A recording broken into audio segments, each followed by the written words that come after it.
We all know what it feels like to carry too much, the kind of weight that doesn't sit on your shoulders, but deep inside your chest. Sometimes it's the stress of surviving another day. Other times it's guilt, loss, or the feeling that no one sees how tired you are. But what if you never had to carry it alone? In today's video, we'll talk about learning to lay your burdens down, because Jesus watches over you. So let's not waste any time. Let's begin. The road stretches endlessly before you, winding through valleys that never seem to lift. Dust clings to your feet, your clothes, even your breath. Every step feels heavier than the one before, not because of the ground beneath you, but because of what you carry, your thoughts, your regrets, the words you can't take back, the things you wish you'd done differently. They pile up inside, stone after stone, until even standing feels like labor.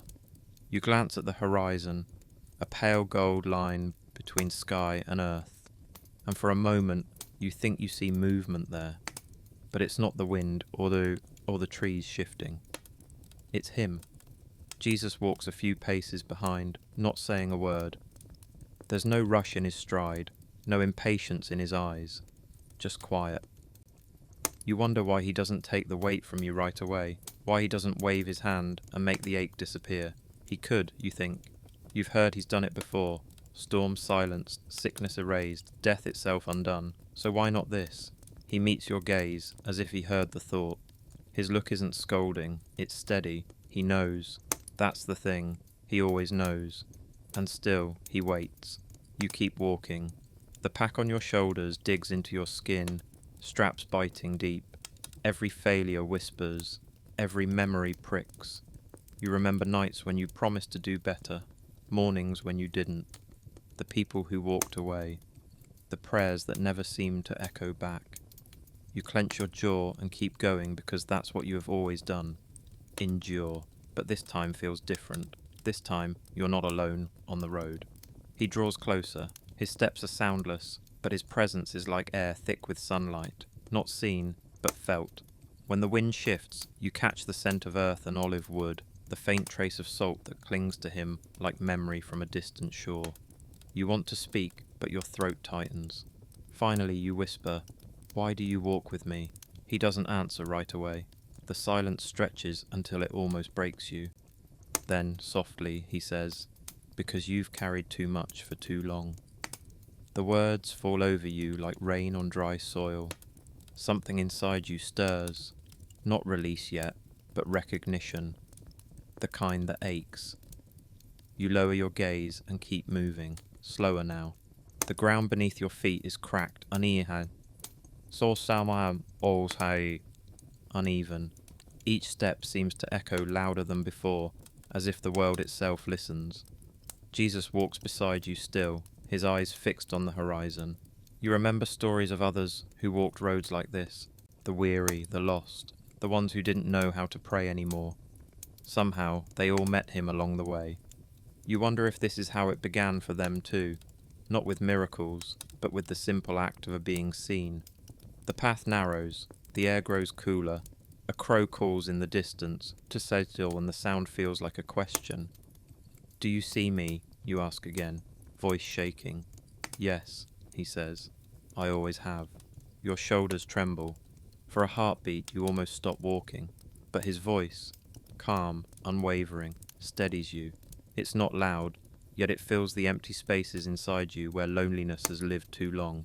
You want to believe him, you really do, but believing feels risky. It means loosening your grip on everything you've held. The armor of control, the familiar ache of guilt. You clutch the straps of your burden tighter. He doesn't pull them away. Instead, he walks closer until your hands brush. His touch is simple, human, the kind that says, "You don't have to hold this alone." The road rises gently now. The sun begins to dip, painting gold on your tired face. You look up and see his shadow stretch beside yours, two figures moving as one. And somehow, it feels lighter, not the burden itself, but the space around it. You realize the road hasn't changed. You have. He glances toward you, the faintest smile at the corner of his mouth. "Keep walking," he says, "but not alone. Something inside you cracks open at the sound of it. The way he says alone, like it's a word he refuses to let belong to you anymore. The dust swirls around your ankles. The sun slips behind the hills. And as the first stars begin to bloom above, the heaviness inside your chest begins to breathe. You don't drop your burden yet. Not entirely, but you feel it shift, its weight shared, its edges softened by his nearness. You take another step, then another, and each one feels a little less like survival, a little more like peace trying to find its way back to you. You don't look behind you anymore. The road stretches forward, quiet, open, waiting. He walks beside you still, patient as the dawn. And though you haven't laid it all down yet, you can sense it coming. That moment when your heart finally lets go, when his gaze meets yours and everything heavy begins to lift. You take a breath, steady and full. The night deepens, but somehow it feels softer now. The stars pulse above, alive and watchful, like his eyes in the dark. You whisper into the wind, "I'm still walking." And his answer, barely above a whisper, carries through the stillness. "I know, and I'm right here." You stop when you hear your name. It drifts through past the still air like a whisper carried by wind, soft enough to make you wonder if you imagined it. But it isn't the kind of sound you forget. It's gentle, familiar, like someone who's known you forever. It sits, doesn't demand, it doesn't startle, it simply knows you. You turn slowly, scanning the road behind you. The world is quiet, the kind of silence that feels alive, humming with something you can't explain. The horizon glows faintly, the last of daylight bleeding into dusk. And then you hear it again, your name, spoken with warmth, spoken as if it means something sacred. You freeze. For a heartbeat, you want to run. Not from danger, but from the strange tenderness of it. Because when someone truly sees you, it's almost unbearable. You've spent so long walking with your head down, blending into the dust, pretending the weight you carry doesn't exist. And now, here he is, speaking your name like it was never lost to him. "Why do you call me?" you manage to ask. The question feels small, almost childish. Jesus doesn't rush his answer. His gaze meets yours, calm as water at dawn. "Because you've forgotten who you are," he says. And I haven't. The words hit something deep, a place you didn't realize had grown numb. Forgotten who you are. You repeat it silently, and it feels like a door cracking open inside your chest. You step closer, hesitant. The road beneath your feet feels softer now, as if even the earth listens. The wind picks up, brushing through the olive trees that line the path, carrying the scent of earth and night. He stands there, the glow of twilight touching his face. And you see it, the quiet authority of someone who has all the time in the world. "Do you know everything about me?" you ask, your voice trembling. His smile is small, almost hidden, but kind. "Yes," he says, "and I still call you by name." Your breath catches, the still lingers in your mind, not as accusation, but as mercy, because there are parts of your story you've buried, pieces of yourself you'd rather no one see, yet he's standing there, knowing it all, and still speaking your name as if it's worth saying out loud. Something inside you shifts. For so long you've defined yourself by the weight you carry, mistakes, losses, things undone. But in his voice there's no hint of judgment, just truth. Just love steady enough to hold what you have been too afraid to face. You take another step toward him, and suddenly you're aware of everything. Your heartbeat, the cool night air, the sound of your own breathing. You feel alive, fragile, seen. He doesn't move closer. He lets you choose the space between you, and somehow that makes you want to close it even more. "Why now?" you ask softly. "Why call me now, after all this time?" "Because you finally stopped running," he says, "and I've been walking beside you, waiting for you to listen." The simplicity of it undoes you. You drop your gaze, tears burning at the corners of your eyes. You don't cry loud. It's the quiet kind, the kind that releases years of silence in a single breath. Jesus doesn't interrupt. He doesn't fill the moment with words. He just waits. His presence is enough, like warmth wrapping around the chill that's lived inside you for too long. You wipe your face, embarrassed. but he doesn't look away. His eyes hold no pity, only peace, as if your breaking was always part of the healing. And then he speaks again, voice low and sure. You are not forgotten, not by heaven, not by me.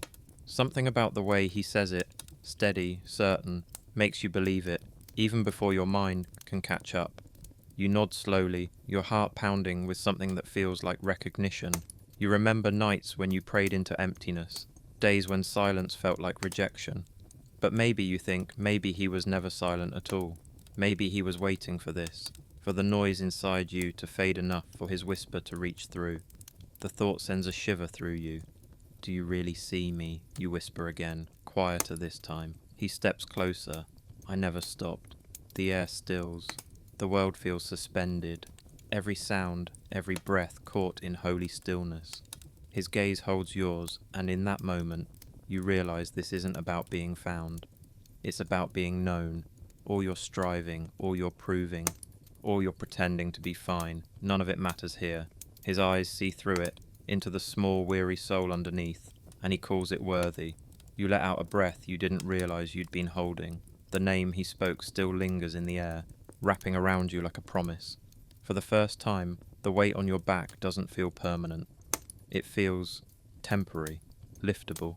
He turns his face toward the darkening sky and you follow his gaze. Stars are beginning to appear, faint, scattered, patient. They remind you of something you can't quite name. Maybe faith, maybe hope. Keep walking, he says softly.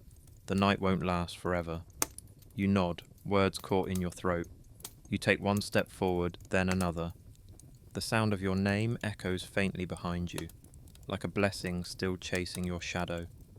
You don't fully understand what's happening, only that something deep inside you has begun to breathe again. And as the path winds ahead, the heaviness in your chest begins to loosen, slowly, gently, under his watchful gaze. The night deepens as you walk. The stars hang low, heavy with quiet, and the sound of your steps fades into the soft breath of wind through the grass. You don't speak for a long time. Something inside you wrestles with the silence, twisting like a knot that refuses to come loose. Finally, the words escape, low, unsteady. I'm afraid. Jesus doesn't answer right away. He looks ahead, watching the faint shimmer of moonlight spilling across the path. His calm feels so out of place beside the turmoil inside you that it almost hurts. You try again, the words cracking like dry wood. I'm afraid of everything, I think. The unknown, the waiting, the silence that feels like you've gone somewhere I can't reach. You pause, your voice trembling. And I'm afraid of failing again, of believing you'll stay and finding out you won't. He stops walking. You stop too, unsure if you've said too much. The night hums around you, insects, leaves, your own heartbeat. Jesus turns to face you, his eyes soft but steady. Why do you think I would leave you? You drop your gaze. Because everyone else has. There it is, the truth you didn't want to say. It falls heavy between you. You expect the air to shift, for his silence to mean disapproval. But instead, there's only patience. He steps closer. You've been living like the next goodbye is always waiting, he says quietly. Like love is a door that eventually closes. You nod, unable to speak. Because he's right. You've been waiting for the moment it all ends. Rehearsing loss, so you won't be surprised when it comes. I know what fear does, he continues. It builds walls so you won't hurt again. But those same walls keep peace from finding you. You feel his words settle deep, pressing against the sore places in your chest. I don't know how to stop being afraid, you admit. It's like it lives in me now. He doesn't rebuke you. He doesn't say don't feel that way, or you shouldn't fear. Instead, he nods as if he's known that fear himself. Not as weakness, but as something he understands. Then let's walk through it together, he says. You stare at him, startled. Together? Yes, he says. You've been trying to fight shadows on your own. Let me walk with you through the dark until the light finds you again. For a moment, you don't move. You want to trust that.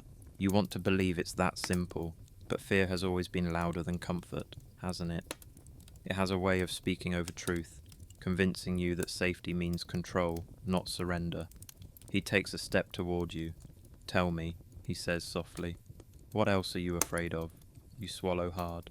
I'm afraid that I'm not enough, you whisper. That I'll never be what you need me to be. He shakes his head. I never asked you to be enough, he says. I asked you to be mine. The words slip through the cracks of your defences like light through old shutters. You feel something inside you bend, not break, just soften. You sit down at the side of the road, the cool earth grounding you. The sky above stretches endless, stars glimmering like promises written across the dark. Jesus sits beside you, unhurried, his hands resting loosely on his knees. After a while, you speak again, voice low. What if I fail you?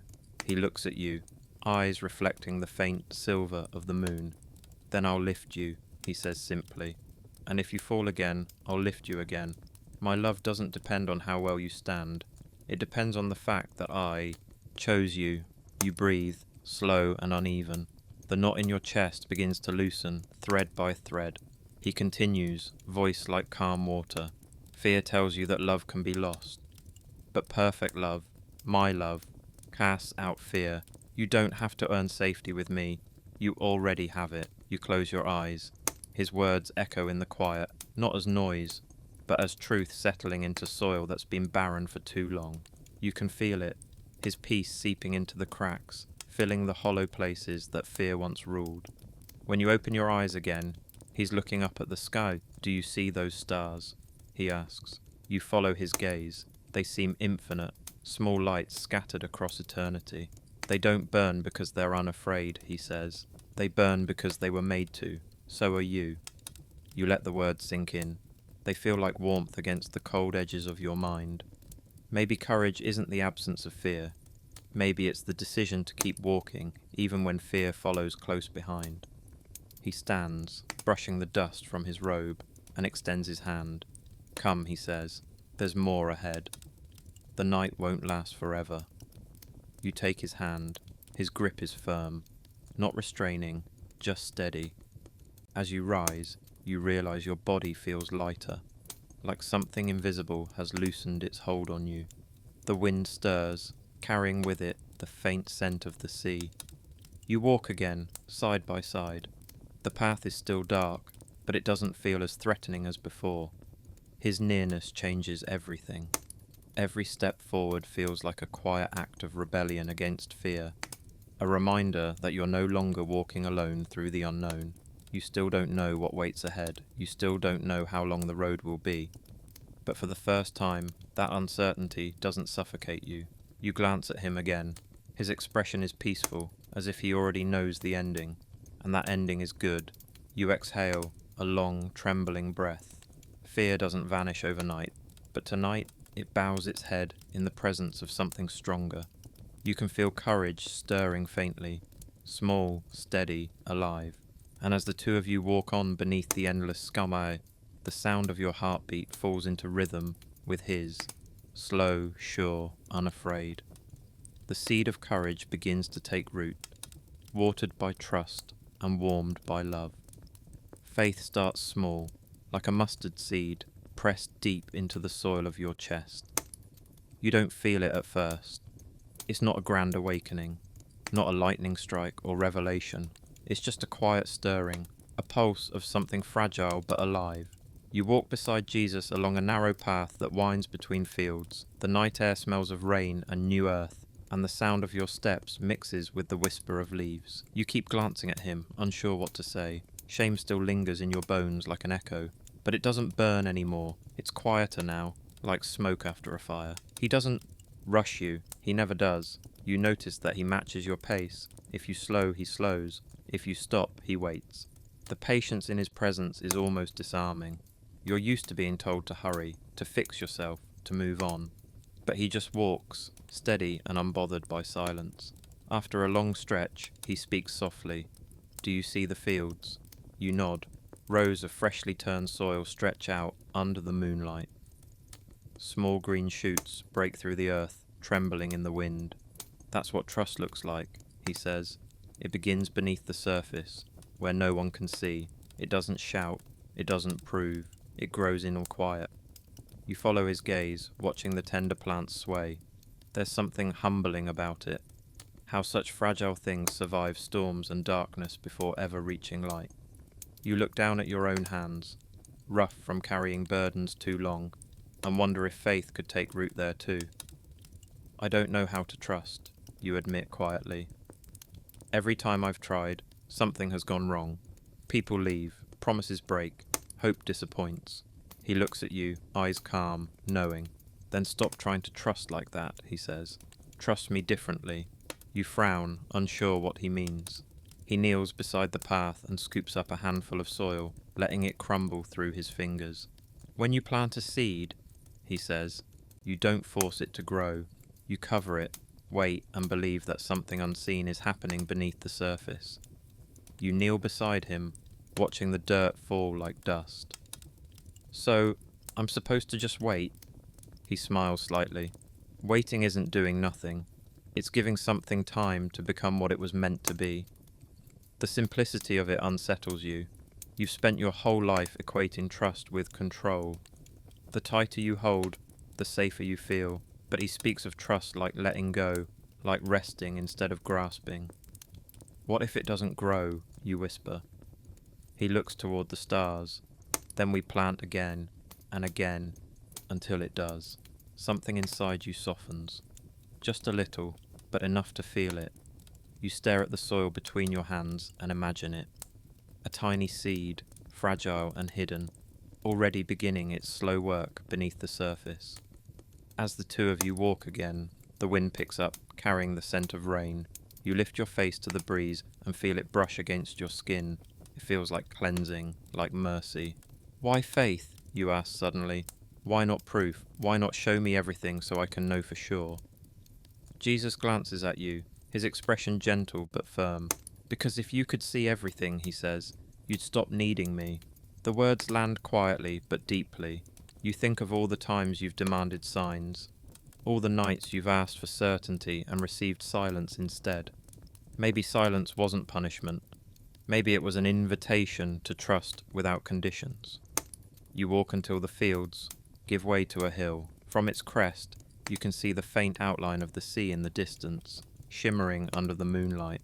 It feels far, unreachable, yet somehow you know that's where he's leading you. He stops, turns toward you, and places a small object in your hand. It's a mustard seed, impossibly tiny, barely visible against your palm. This is all it takes, he says.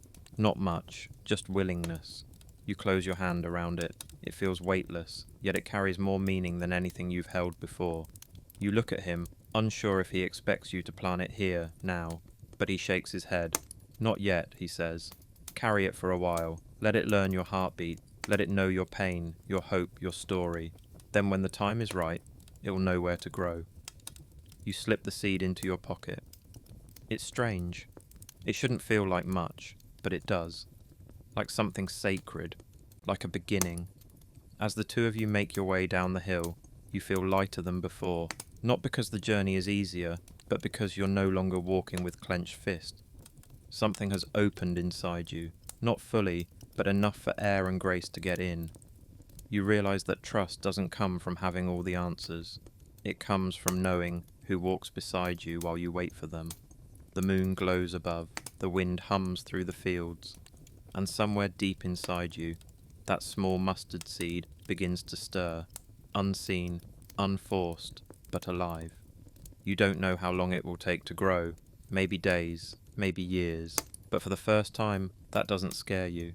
You finally understand that faith doesn't bloom through control, it blooms through surrender. You glance at Jesus one last time as he looks toward the horizon. There's a peace in his expression, the kind that comes from knowing what will come next. You take a deep breath, and the air fills your lungs like promise. That small seed of trust, newly planted in your heart, begins to hum with life. Not loud, not sudden, but steady. And somewhere within that quiet stirring, forgiveness waits, like a flower just beneath the soil, ready to bloom. The night grows still as you reach the edge of a quiet village. Lanterns flicker in distant windows, soft and far away. The air smells faintly of smoke and rain, heavy, familiar. You walk slower now. The peace that had begun to take root in you feels fragile, trembling under the surface. You can sense something rising from beneath the calm, something you thought had long been buried. Old memories begin to stir, sharp and unwelcome, words you wish you could take back, moments you replay at night, hoping they'll end differently this time. You hear the echo of voices, the ones you hurt, the ones you lost, and each one feels like a stone dropped into deep water, rippling through the stillness of your heart. You stop walking, the guilt presses in, thick as fog. You can almost feel it reaching, for you curling around your chest. It whispers that peace isn't yours to keep, that forgiveness might be for others, but not for someone who's broken things they can't repair. Jesus stands a few steps ahead, watching you quietly. He doesn't move closer, not yet. His eyes are gentle, but they see everything, and somehow that makes it worse. You lower your head. I can't, you whisper. He tilts his head slightly. Can't what? You swallow hard. Can't face you, not after everything I've done. The wind moves between you, carrying the faint rustle of leaves. For a long time, he doesn't answer. You half expect him to turn away, to let you drown in your shame, but instead, he kneels down and presses his hand into the dirt. You watch, confused, as his fingers trace slow lines into the ground. You can't make out the shapes, but something about the motion draws your gaze. Simple, steady, patient. Why are you writing, you ask, voice trembling. He doesn't look up. Because that's what I did then, he says softly, and I still do it now. You realize what he means. The story you've heard before. The woman, the crowd, the stones, the shame. You remember how they brought her to him, ready to punish, ready to destroy. You remember how he stooped down and wrote in the dust until their voices fell silent. Your throat tightens. She deserved it, you say quietly, though the words feel hollow even as you speak them. He lifts his gaze to you. Did she? You can't answer. He stands slowly, brushing his hands together. The moonlight catches the dust on his fingers. Do you know what I wrote that day? He asks. You shake your head. No one does. He smiles faintly. That's the point. You stare at him, not understanding. I didn't write her guilt, he says. I wrote her grace. The words sink in, deep and slow. You blink hard, trying to steady your breath.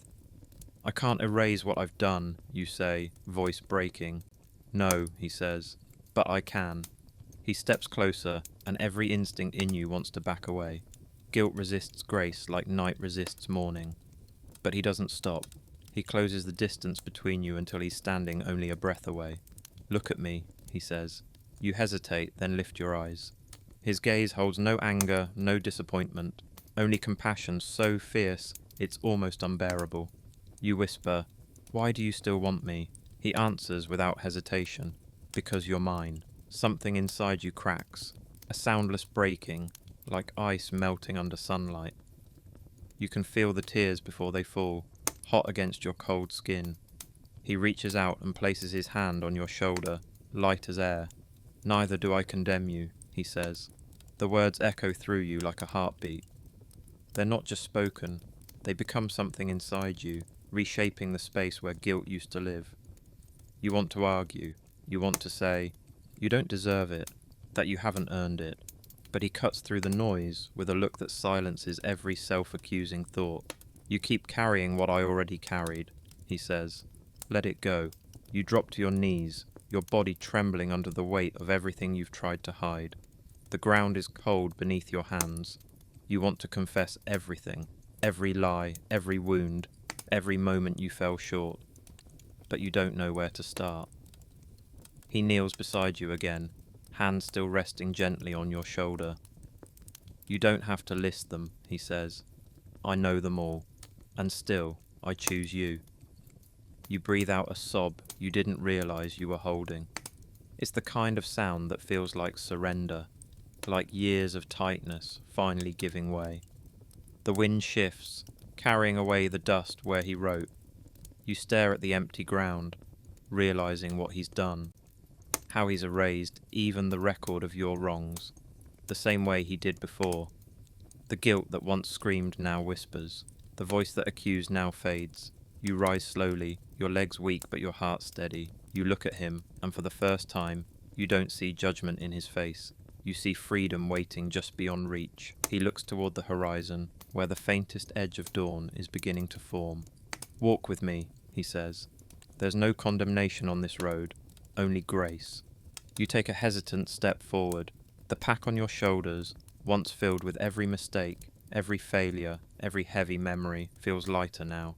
And as the two of you walk side by side through the soft glow of morning, you realize something. Forgiveness doesn't erase the past. It redeems it. The scars remain, but they don't define you anymore. The burden is still there, but it no longer owns you. You walk lighter, freer, the air around you filled with the quiet pulse of grace. And though you don't yet know what freedom feels like in full, you can sense it coming, like the first warmth of sunlight on a cold morning, steady and sure, reaching for you with every step. There is no thunder when freedom comes, no shattering sound, no lightning across the sky. It happens softly, so softly you almost miss it. The morning light creeps over the hills, spilling pale gold across the path ahead, and you feel something shift deep inside your chest. The weight that once pressed against your ribs begins to lift, thread by thread, until all that's left is the ache of release. You stop walking. The air is cool, brushing against your face like a sigh of relief. For the first time in what feels like forever, you can breathe without the taste of guilt. The silence around you hums with life, birds stirring in trees, the wind threading through the grass. But beneath it all, there's a deeper stillness, the kind that only comes after chains break. You look down at your hands. Once they trembled under the heaviness of regret. Now they hang, freely at your sides, unbound. You flex your fingers, half expecting to feel the familiar pull of invisible restraint, but there's nothing. The realization comes slowly, almost shyly. You are free. Jesus stands a few steps ahead, the light wrapping around him like a quiet fire. He's watching you with that same gentle knowing that unsettled you before, only now it doesn't make you want to hide. It draws you in. His smile is small but real, and in it, you see something you haven't seen in yourself for a long time. Peace. You take a step toward him, cautious at first, as if afraid that this lightness might vanish if you move too suddenly. But it doesn't. It stays. It grows. He gestures toward the road behind you. "Look," he says. You turn, and for a heartbeat, the air catches in your throat. The ground is littered with what looks like broken metal, fragments of old chains scattered in the dust. You kneel down and touch one. It's cold, rough, heavier than it looks. But as soon as your fingers brush it, it turns brittle, crumbling into sand that slips between your hands. They were never meant to last, Jesus says. You stare at the remnants, but they felt so real. They were, he answers. They were made of memory. And memory is strong, but my grace is stronger. The truth of it settles into you slowly, like the warmth of sunlight after rain. The chains were never forced on you. You carried them because you thought you deserved to. And now, without you realizing it, they've fallen away. Not in a storm, not in a spectacle, but in quiet mercy. You look up at him, voice low. "Is it really over?" He nods. The shame is gone, the guilt too. What remains is what was always meant to, your heart. You want to believe him fully, but doubt flickers like an ember. "Even after everything?" "Especially after everything," he says. The gentleness in his tone disarms you. He doesn't minimize what you've done. He doesn't pretend the pain never happened, but he speaks as though every scar has already been touched by redemption. You realize that this is how he heals, not by erasing the past, but by changing what it means. He walks closer and places a hand over your chest. "Feel that," he says. You do. Your heartbeat, steady, strong, alive. What do you hear? You think for a moment. It sounds like peace. He smiles again. That's freedom. It doesn't shout. It whispers. You close your eyes, letting the quiet wash over you. The shame that once clung to your soul now feels distant, like a dream you've finally woken from. You don't feel worthy of this peace, but you're starting to understand that worthiness was never part of the equation. Grace doesn't wait for perfection. It meets you where you fall. you open your eyes again, and he's looking toward the horizon. The sky is beginning to blush with early dawn, streaks of rose and gold breaking through the fading dark. Do you see it? He asks softly. You nod. It's beautiful. That's what hope looks like, he says. It always begins in the quiet, before the light fully arrives. You follow his gaze, and for the first time, the future doesn't scare you. You don't know what's ahead. You don't know what trials will come, what lessons still wait. But you know this, you won't walk them alone. As the two of you stand in that early light, a realization dawns. Freedom isn't loud because it doesn't need to prove itself. It's enough simply to be. You glance down once more at the dust where the chains once lay. The marks they left behind are already fading, swept away by the morning breeze. You smile faintly, feeling the strength return to your steps. Jesus begins walking again, and this time you follow easily. The road feels different now, not lighter under your feet, but softer, as if the ground itself recognizes your release. He speaks as you walk, his voice low and calm. Freedom is not the end of the story, he says. It's the beginning of living. You take in the words like air. They settle into the empty places that shame once filled, anchoring themselves deep. As the sky brightens, a warmth spreads through your chest, gentle but sure, like light blooming from within. You glance toward him again. So what comes next? He looks ahead, the faintest trace of dawn reflecting in his eyes. Hope, he says, the kind that never fades. You keep walking. Each breath feels new. Each step a declaration that the past no longer owns you. The horizon glows brighter, the promise of a sunrise waiting to unfold. And as the world begins to wake around you, the last of the chains dissolve completely. Not with noise, not with spectacle, but with grace, so quiet it feels like peace itself breathing your name. The darkness recedes, the light rises, and somewhere deep within, the dawn of new hope begins to stir. The first rays of sunlight spill over the ridge, painting the world in gold. You stop and watch as night folds itself away, giving birth to morning. The sky breathes, pale blues and soft amber stretching wide, and for a fleeting moment, it feels like the earth itself exhales. The lake below catches the light, shimmering like liquid glass. You stand there in silence, just breathing, your chest rising and falling in rhythm with the gentle waves. After everything, the shadows, the guilt, the fear, this stillness feels almost impossible. Yet here it is, peace, not loud or triumphant, but steady, simple, real. You walk down toward the shoreline. The air smells of salt and wildflowers, of new beginnings. The sand is cool beneath your feet, damp with morning dew. Each grain clings briefly to your skin before falling away, as if even the earth has learned how to let go. Jesus sits near the water, a small fire crackling beside him. The smoke curls upward, mingling with the mist that rises. From the surface of the lake, fish sizzle in the pan, the scent mingling with the sweet burn of bread warming on the stones. He looks up as you approach and smiles. Come, he says. Eat. His tone is gentle, almost playful, not commanding, not formal, just familiar. Like a friend who's been waiting. You sit beside him, the fire's warmth chasing away the cool air. The sound of the waves laps softly against the shore, a steady heartbeat in the background. For a while neither of you speak. You simply watch the sun climb higher, its light spilling across the ripples like 1,000 scattered promises.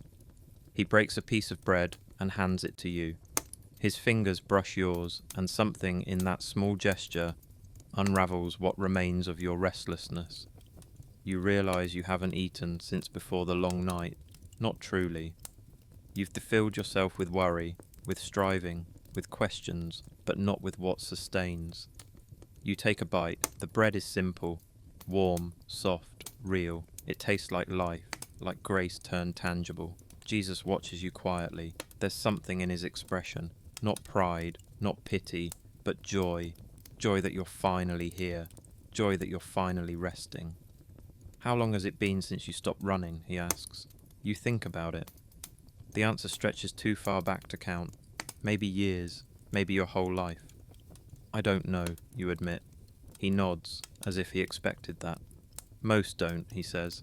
They forget that peace doesn't come after everything is fixed. It comes when you stop fighting me. You look down at the bread in your hand. I didn't mean to fight you, you whisper. He smiles softly. I know, but you thought you had to carry everything alone. You mistook survival for faith.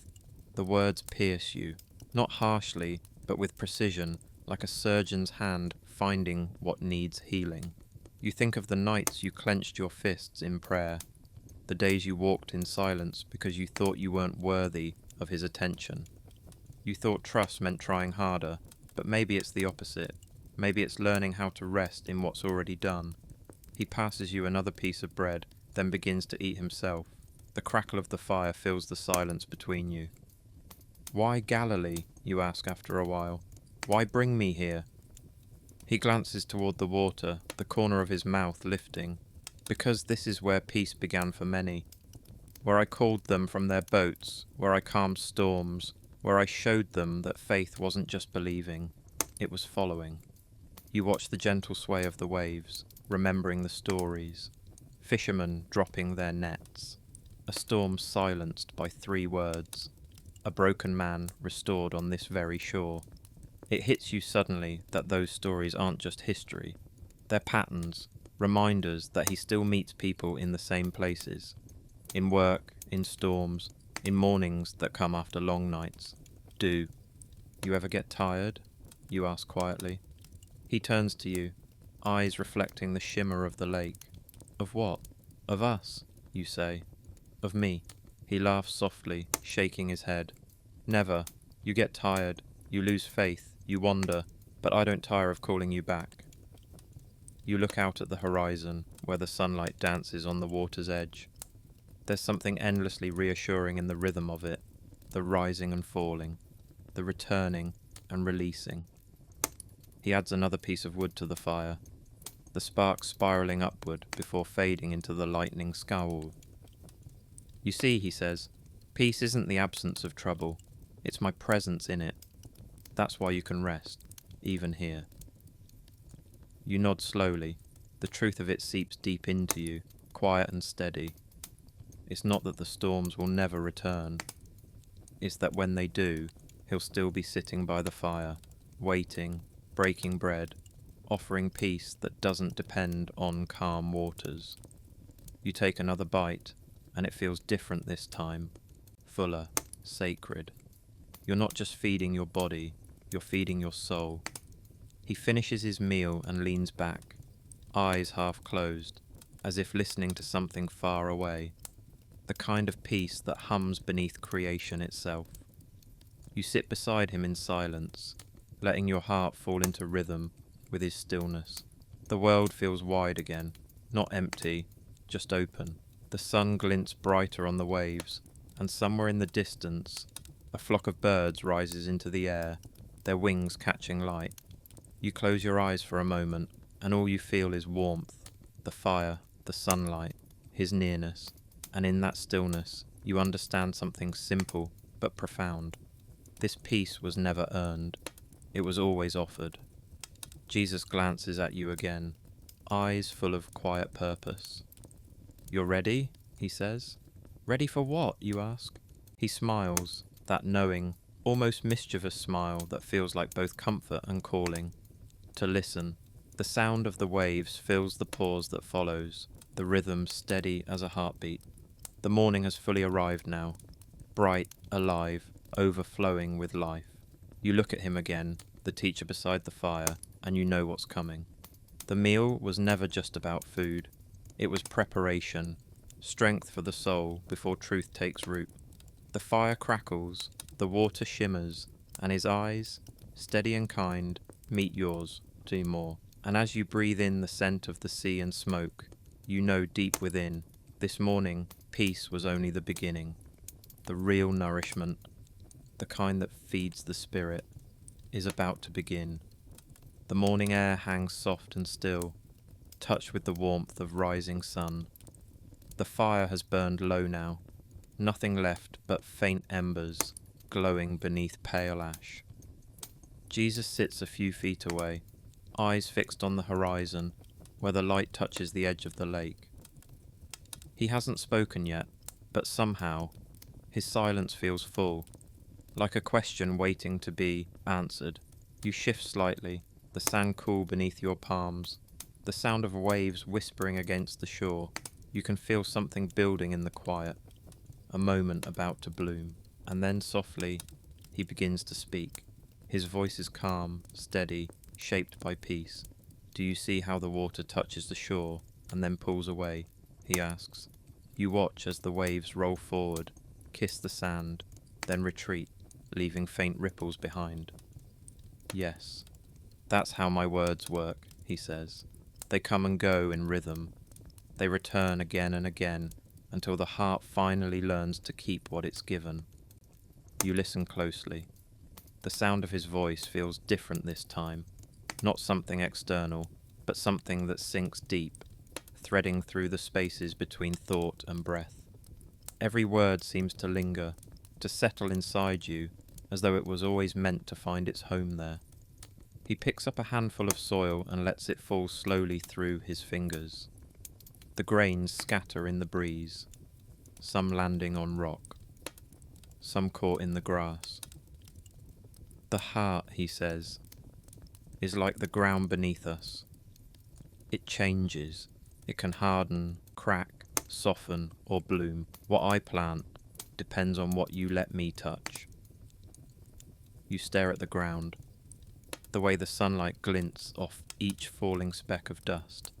His words don't sound like lessons. They don't sound like orders either. They feel like something alive, something that listens as much as it speaks. Do you plant the same thing in everyone? You ask. He smiles faintly. The same truth, yes, but it grows differently in each one. The soil of every heart tells a different story. You think about your own soil, the hard places built from disappointment, the rocky patches made of fear, the shallow ones where faith once sprouted and quickly died. It's humbling to realize how uneven it all is. I don't think mine's very good soil, you admit. He looks at you, sunlight catching in his eyes. That's what grace is for, he says. It turns even barren ground into gardens. The simplicity of it disarms you. You've always believed that faith had to be earned, that understanding came to those who proved themselves worthy. But his words undo that entirely. His lessons aren't heavy. They don't weigh you down. They lift, as if truth was never meant to press on you like a burden, but to breathe through you like air. You glance at the water again, still rippling, still catching light. Why do your words sound like they're alive? You ask. He leans forward, resting his arms on his knees. Because they are, he says. My words don't end when they're spoken. They keep growing. They find the cracks, the hidden places, and bloom in their time. Something about the way he says it makes your chest ache. Not in pain, but recognition.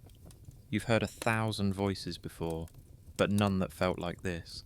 None that spoke to you instead of at you.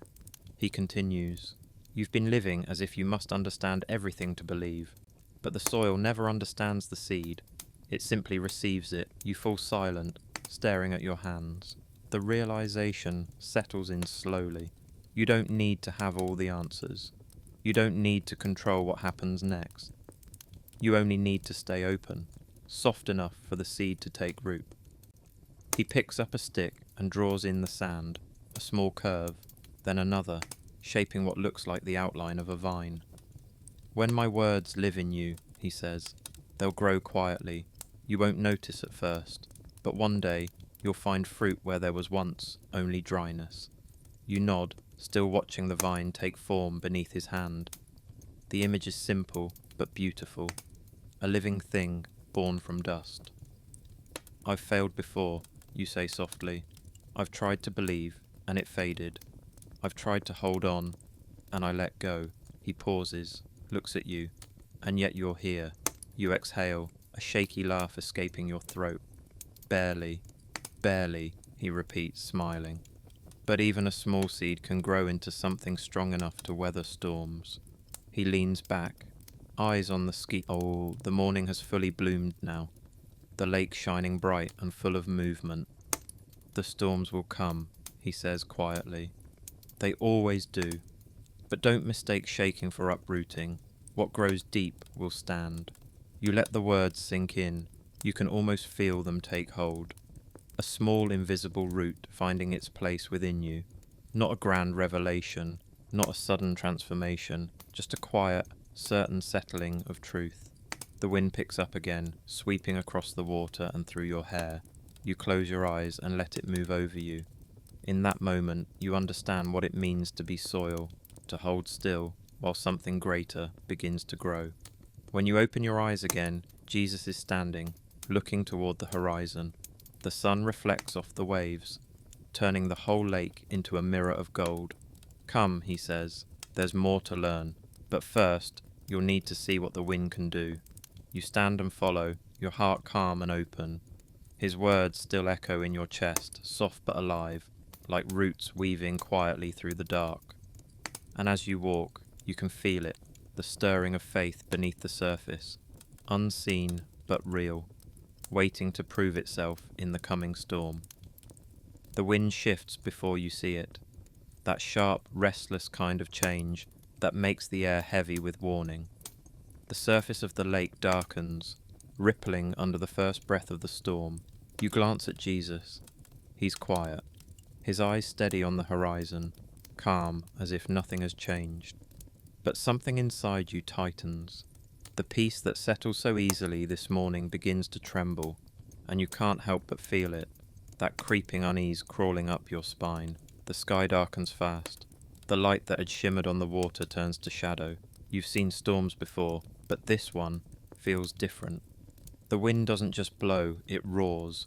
The lake churns beneath you, waves swelling higher, slamming against the wooden sides of the small boat you're in. The air tastes of rain and fear. Jesus had suggested crossing the water after the meal. Come, he'd said, to the other side. You hadn't questioned it. His voice carried peace to you, and you followed, climbing into the boat, the gentle rocking of the lake lulling you into quiet trust. But now the wind howls and the boat jerks violently beneath your feet. You grip the edge of the boat, knuckles white. Cold spray hits your face, soaking through your clothes. Every instinct screams to do something. Row harder, shout louder, hold tighter, but the water only grows wilder. Jesus! You call out over the noise, squinting through the rain. He's there, lying at the stern, his head resting against a cushion, asleep, while the storm tears across the lake. Wake him! Someone shouts from the other end of the boat, their voice cracking with panic. You hesitate. It feels wrong to disturb him, like waking peace itself. But the waves surge higher, crashing over the edge. The boat shudders under the weight of water pouring in. You stumble forward and kneel beside him. Lord, you whisper first, trying to steady your voice, then louder, desperate. Lord, don't you care that we're drowning? The words tear out of you, raw and shaking. You hate the sound of them, how small they make you sound. But they're true. Fear doesn't care about dignity. Jesus stirs, slowly. His eyes open, calm and clear, even in the chaos. He sits up, looks around. Not with alarm, but with quiet understanding. As if he's seen this storm before. You wait for rebuke, for frustration, for anything that might match your fear. But instead, he stands. He faces the wind, his robe whipping violently around him, hair damp and wild. The waves crash against the boat again, but he doesn't flinch. He raises his hand and speaks only 2 words. Be still. It's not a shout. It's not a command barked in authority. It's gentle, spoken like someone comforting a child in the dark. And yet those 2 words cut through everything. The wind stops, instantly. The water, moments ago a violent beast, goes smooth as glass. The only sound left is the quiet dripping of rain from the edges of the boat. You can hear your heartbeat. The air feels different now. Clear. Almost holy. You stare at him. The others do too. No one speaks. There's nothing to say. He turns to you, eyes filled not with anger, but something softer. Why are you afraid? He asks. Do you still not believe? You drop your gaze, shame mixing with awe. You'd seen him calm storms in others, hearts, minds, lives. But this time it was yours. This storm was yours. He sits back down, closing his eyes for a moment, as if to rest again. You sit beside him, still catching your breath, the cell. Silence feels alive, electric. You can't decide which was more terrifying fate, the storm that just ended, or the quiet that replaced it. Your hands are still shaking, but your heart feels different. Not calm, not exactly, but aware, awake. The thought slips through you before you can stop it. Who is this, that even the wind and sea obey him? You've seen his gentleness, his kindness. You've heard his teachings, his laughter, his promises. But this is power that bends nature itself. And yet somehow it doesn't frighten you. It steadies you, because it's not the power of control. It's the power of peace. Jesus opens his eyes and looks out over the water again. The sky is beginning to lighten, the storm clouds drifting apart, letting the sun bleed through in gold streaks. Storms come, he says quietly, almost to himself, but peace was here before them, and remains after they pass. You follow his gaze. The reflection of light ripples across the lake's surface, soft and endless. You feel his words take root somewhere deep, where the remnants of fear still linger. You think about all the storms that live inside you, the doubts, the worries, the questions that never seem to end. And you realize they're not so different from this one. They rage until he speaks, they quiet when he's near. You breathe deeply, the scent of rain and wood filling your lungs. The air is cool, clean. You close your eyes for a moment, letting it wash through you. When you open them again, Jesus is watching you, a faint smile on his lips. You're learning, he says softly. You nod, unsure how to answer, but you know what he means. The lesson wasn't in the calm, it was in the chaos. The storm revealed what peace really is. Not the absence of struggle, but the presence of someone greater than the waves. The boat drifts forward now, carried by the quiet water. The horizon glows brighter with each passing moment. You lean back, letting your head rest against the wood, eyes half closed. You're tired, but it's a different kind of tired. Not weary, but emptied. Beside you, Jesus leans against the stern again, the faint rhythm of the lake lapping against the hull like a heartbeat. The world feels still. The fear has no voice left. You let the silence settle, and in it, you begin to understand. Stillness isn't just what follows peace. It is peace. The light grows warmer, stretching across the water, and as the boat moves on, that stillness begins to whisper something new, a truth waiting just beyond the quiet. The storm is gone. The air smells of new rain, clean and sharp, the kind that makes the world feel reborn. Water drips from the edge of the boat, each drop landing softly against the calm surface below. The waves, once wild and furious, now sway in slow rhythm, a lullaby after the violence. You breathe, long and deep, the first real breath in what feels like forever. The silence that follows isn't empty, it hums with something alive, like creation itself is exhaling. You close your eyes and listen, the creak of the wooden boards beneath your feet, the slow sigh of wind through the distant reeds, the sound of your heartbeat, steady now, no longer running. Jesus sits a few feet away, his robe still damp, his hair clinging to his face. He looks utterly at peace, not untouched by the storm, but unshaken by it. His calm feels impossible, otherworldly, yet real. You watch him and realize he never once panicked. Not when the waves crashed, not when you screamed, not when your faith nearly broke. You look at him differently now, not as a distant figure to follow from afar, not as a teacher you're trying to impress, but as someone real, someone who stands firm when everything else falls apart. He turns to meet your gaze. There's no lecture waiting for you, no rebuke, just a quiet knowing. His eyes carry something you didn't notice before, not power alone, but rest. The kind of rest that isn't lazy or detached, but complete. Whole, unbothered by the storm because he holds peace within himself. You break the silence first. How could you sleep through that? He smiles faintly. Because my father never sleeps. You blink, unsure what to say. He doesn't mean it as a riddle, but as truth, the kind that doesn't need explaining. The same calm that allowed him to rest through chaos is the same calm that spoke peace into it. It dawns on you that maybe the two are connected. Maybe the power to calm storms doesn't come from strength, but from stillness. The thought sits with you. You've always seen rest as something you earn, something that comes after the struggle, after the victory. But sitting here, soaked and trembling beside the one who napped through a tempest, you begin to understand that rest is the victory, that peace isn't found in safety, it's found in surrender.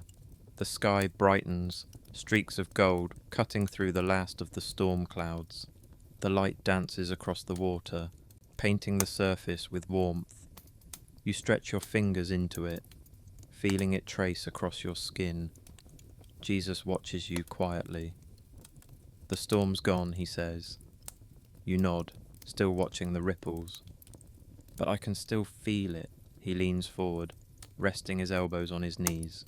Storms leave echoes, he says. They test what you've planted.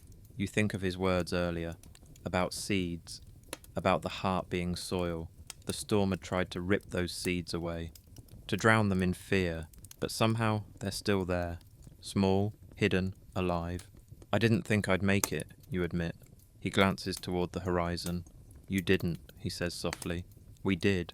Something about the way he says we break something open inside you. You've spent your whole life trying to hold yourself together through every wave, every trial, every fear. But here on this quiet sea, you realize you were never meant to survive alone. You close your eyes again and let his words settle deep. The silence around you feels sacred now.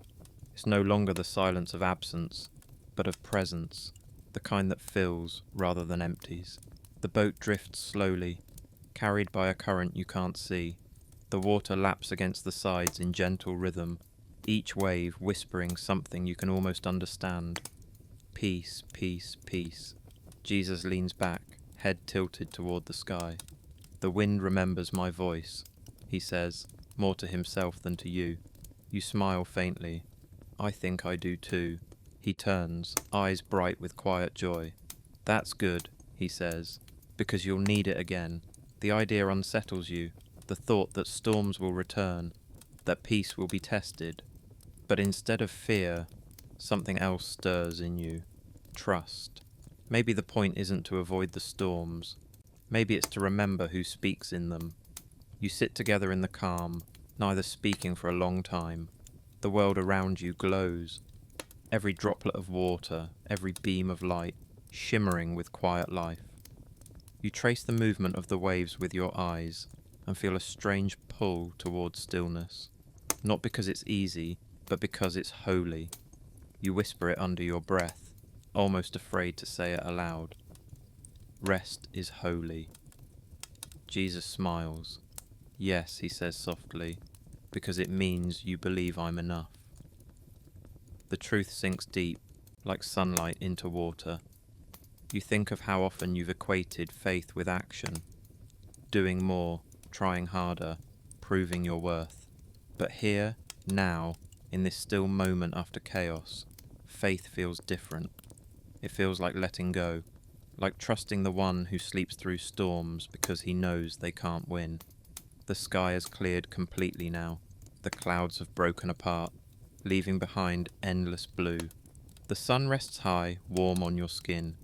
You tilt your head back and breathe it in, light, calm, the scent of the sea, the peace that passes understanding. You realize that this is what he's been trying to teach you all along, that the same voice that calms the wind also calls your soul to rest. Jesus rises, brushing droplets from his robe. Come, he says, offering his hand. Let's go to the shore. You take it, your fingers slipping into his, solid, steady, alive. You rise to your feet, the boat rocking gently beneath you. The water glimmers like liquid gold. As you step closer to the bow, you can see the shoreline ahead, glowing in the sunlight. It feels close, but not hurried. Like peace itself is leading the way. You glance at him one more time. He meets your eyes and nods. Hold on to this quiet, he says. It will grow into something greater. You nod back, feeling the truth of his words deep inside you. You don't know how, but you can sense it. This stillness will become something more, something stronger. As the boat drifts toward land, the wind breathes soft and steady again, no longer wild but gentle, like a promise whispered on the water. And as the quiet deepens, rest begins to take root, ready to bloom into faith. The air is softer here, the scent of wildflowers lingers, mixed with the faint sweetness of grass and dew. You walk slowly through the meadow, sunlight pouring over the rolling hills like liquid gold.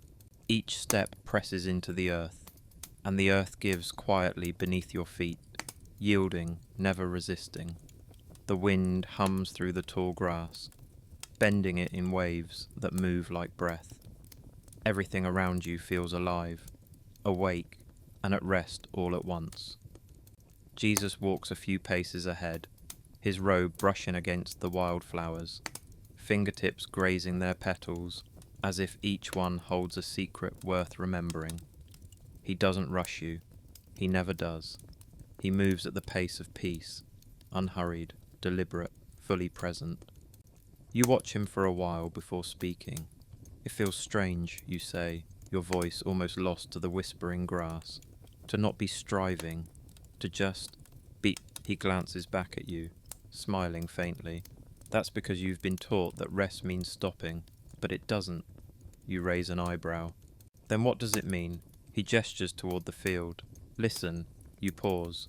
The sound of wind through the grass fills the space between you. It's not silent, it's full. Layers of rustling, the faint hum of insects, the rhythm of distant waves beyond the hills. You realize the world never stops moving, even in stillness. He continues. Rest isn't escape, it's alignment. When you rest in me, you're not running away from life. You're walking with it, as it was meant to be. You think about that for a long moment. The idea feels foreign, yet deeply true. You've always associated rest with stopping, with the absence of work or noise or burden. But what he describes feels different, sacred. Like rest itself is an act of faith. So, you ask slowly, rest is trust. Yes, he says softly. Trust that I'm still working, even when you're not. Trust that peace isn't something you earn, but something you enter. You take that in as you walk. The grass brushes against your legs. The sunlight warms your skin. You can feel your body relaxing in ways you hadn't realized it was tense. Every step feels less like walking and more like breathing. He leads you to a large rock at the edge of the meadow. You sit together, overlooking the field. The view stretches endlessly, green hills rolling into the distance, birds gliding through open sky. For the first time, you see beauty not as something fleeting, but as something constant. You realize the world doesn't demand your attention, it invites it. Jesus speaks again, his voice quiet but sure. You've carried many weights, some I never asked you to. You've tried to fix what was already forgiven, control what was never yours. Rest is the moment you stop fighting grace. You lower your head, staring at your hands. I don't know if I know how to stop fighting. He places his hand over yours, and that familiar warmth radiates through you, calm, grounding. Then let me teach you, he says. Rest isn't something you perform, it's something you receive. You close your eyes. The sounds of the meadow surround you, soft, rhythmic, alive. Your heartbeat slows, matching the rhythm of the world around you. You remember the storm, the fear, the chaos, and how his voice cut through it all with only 2 words. Be still. It's the same voice now, but gentler. It doesn't command, it invites. You feel your breathing deepen, your shoulders loosen, the restless noise of your thoughts fade into quiet. The world feels clearer here, simpler. You realize this stillness, this awareness, is worship. Not the kind sung in songs or shouted in temples, but the kind lived in silence, where you recognize that peace isn't absence, it's presence. Jesus looks out across the horizon.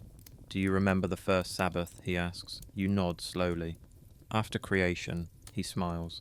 Yes, when the work was done, the Father didn't rest because he was tired. He rested because everything was complete. That's what true rest is, being with what's complete. You look at him, the realization sinking deep. So when I rest in you, I'm living in what's already finished. He nods. Exactly. It feels almost too simple, too profound. You think of all the nights you prayed for peace as if it was something far away. But peace was never distant. It was waiting for you to stop running. You watch as he picks up a small seed from the ground, rolling it between his fingers. Rest doesn't mean you stop growing, he says. It means you grow without fear. He hands you the seed. It's small, smooth, warm from his touch. You close your hand around it, feeling the quiet weight of promise in your palm. Plant it when you're ready, he says. Let rest become your soil. You nod, eyes stinging with quiet tears. Not the kind that come from sadness, but from relief. The kind that says, I don't have to earn this anymore. You look around the meadow again, every flower, every blade of grass moving in rhythm with the wind. It's as if all creation is keeping Sabbath, not because it has to, but because it knows who sustains it. You rise slowly, standing beside him. The light has softened now, the sun dipping lower, painting everything in honey and gold. What happens next, you ask? He looks toward the distance, toward a narrow path winding through the fields. His eyes reflect the light, not of the setting sun, but of something eternal. You follow, he says, but not like before, not with clenched fists, with open hands. You glance down at your palms, still holding the seed. The breeze brushes past, and for a moment it feels as though the wind itself breathes his words again. Quiet, steady, alive. Rest isn't escape, it's worship. It's trust. And now it's time to walk again. Not to strive, but to follow. He doesn't say where, just follow me. 2 words, simple and clear, yet they carry the weight of everything. You stand there for a moment, the seed still resting in your palm from the meadow, feeling its quiet warmth against your skin. The path ahead is narrow, bending through the hills and into the unknown. You can't see where it leads, only that he's already started walking. You hesitate, not because you don't want to go, but because you know what following means. It means leaving behind the safety of stillness, the comfort of the familiar, the control you cling to when life makes no sense. The road ahead doesn't promise ease, it promises him, and somehow that's enough. You close your hand around the seed, take a breath and step forward. The earth beneath your feet feels steady, though your heart still trembles. Each step away from the meadow feels like both loss and beginning. You keep your eyes on him, his robe brushing the grass, his steps sure and unhurried. Where are we going? You ask after a while. He doesn't turn around. Forward, you let out a quiet laugh, half amused, half nervous. That's not an answer. It's the only one you need, he says gently. You fall silent. The path winds upward through the tall grass and stones. The air grows warmer, the sun climbing higher above. You find yourself matching his pace without trying, your breathing syncing with his rhythm. Faith feels different when it's not an idea, but motion, when it requires your feet as much as your heart. After a while, you notice the landscape beginning to change. The meadow fades into rocky terrain. The breeze grows stronger, carrying dust instead of flowers. It's harder to walk now. Each step demands more effort. The light that once felt gentle now beats against your skin, relentless. You slow down, and he glances back at you, eyes calm but knowing. Tired, you nod, wiping sweat from your brow. I thought following you would feel lighter. He smiles, not unkindly. It will, but not because the road gets easier, because you will. The words linger, simple yet sharp. You think about what he means as you continue walking. You've spent so long believing that strength comes from control, that faith means never doubting. But maybe it's something else entirely. Maybe it's choosing to keep walking when you don't know where the road ends. The path curves along a ridge overlooking the sea. The wind howls around you, strong enough to make you stagger. You instinctively reach out for balance, and his hand finds yours before you even ask. The moment your fingers touch, the fear steadies. Faith, he says softly, isn't found in knowing, it's found in moving. You look at him, the sunlight haloing his figure, and realize how true it is. The only reason you're still walking is because he's leading. The only reason you haven't turned back is because his presence has become the path itself. You walk in silence for a while. The terrain softens again, the ridge giving way to a wide plain scattered with olive trees. The branches sway, silver green in the afternoon light. You can hear the faint hum of bees, the rustle of life in every direction. Jesus slows, stopping beside one of the trees. He places his hand against its trunk, eyes tracing the twisting branches. "See this?" he says. You nod. This tree didn't grow in ease. The wind shaped it, the drought tested it, but because of it, the roots reached deeper. He turns to you. "Following me is like that. You will bend, but you won't break." You touch the tree's bark, rough and warm under your fingertips. The truth in his words settles deep. You think of your own life, every moment of struggle, every season of silence, every unanswered prayer, and realize they weren't punishments. They were roots. "I'm afraid," you admit quietly, "of where this path might lead, of what I might lose." He looks at you for a long time before answering. "You'll lose what was never meant to stay," he says, "and you'll find what can't be taken away." The honesty of it hurts, but it also heals. It doesn't promise safety, but it promises meaning, a kind of purpose that only grows from trust. As you walk again, you notice the sun beginning to lower, turning the world to gold. You're no longer counting your steps, no longer trying to measure distance. You've stopped needing to know where the path leads. It's enough to know who walks ahead. At one point, he stops and looks back. His expression is soft, but there's something in his eyes that carries both tenderness and challenge. "You can't follow with closed fists," he says. You glance down at your hands, still clenched, though you didn't realize it. Slowly, you open them. The small seed you've been holding since the meadow rests in your palm. Its weight feels different now, not heavy, but ready. He nods toward the open field ahead. "When you're ready, plant it." You look out at the vastness before you, endless sky, endless horizon, and realize that every step you've taken, every lesson, every quiet moment of surrender has been leading to this. Not arrival, but readiness. Following him isn't about arrival at all.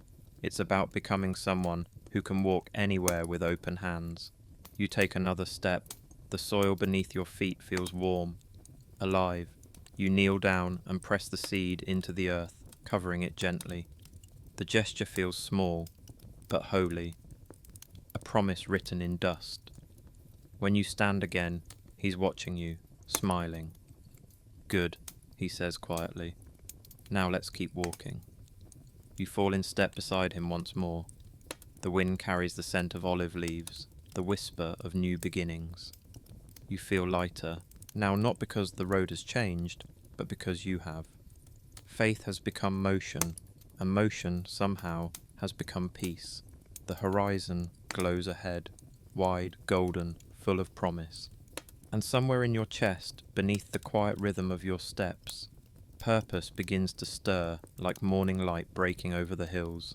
The sun has begun its slow descent when you notice them, figures along the path, scattered and weary.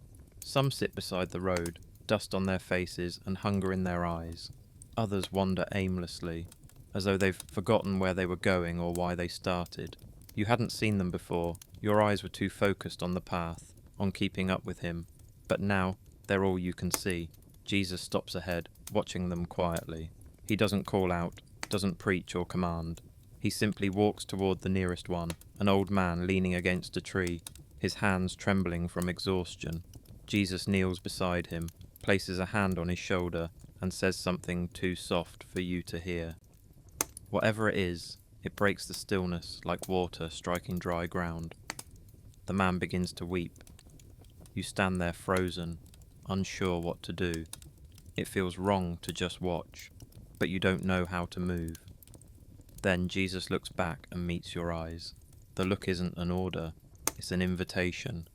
You take a step forward. The road feels heavier now, the air thick with the scent of sweat and dust and humanity. You reach another figure, a woman clutching a small child. Their faces are gaunt, their eyes wide. You kneel, uncertain. "I don't have much," you whisper, searching your pockets.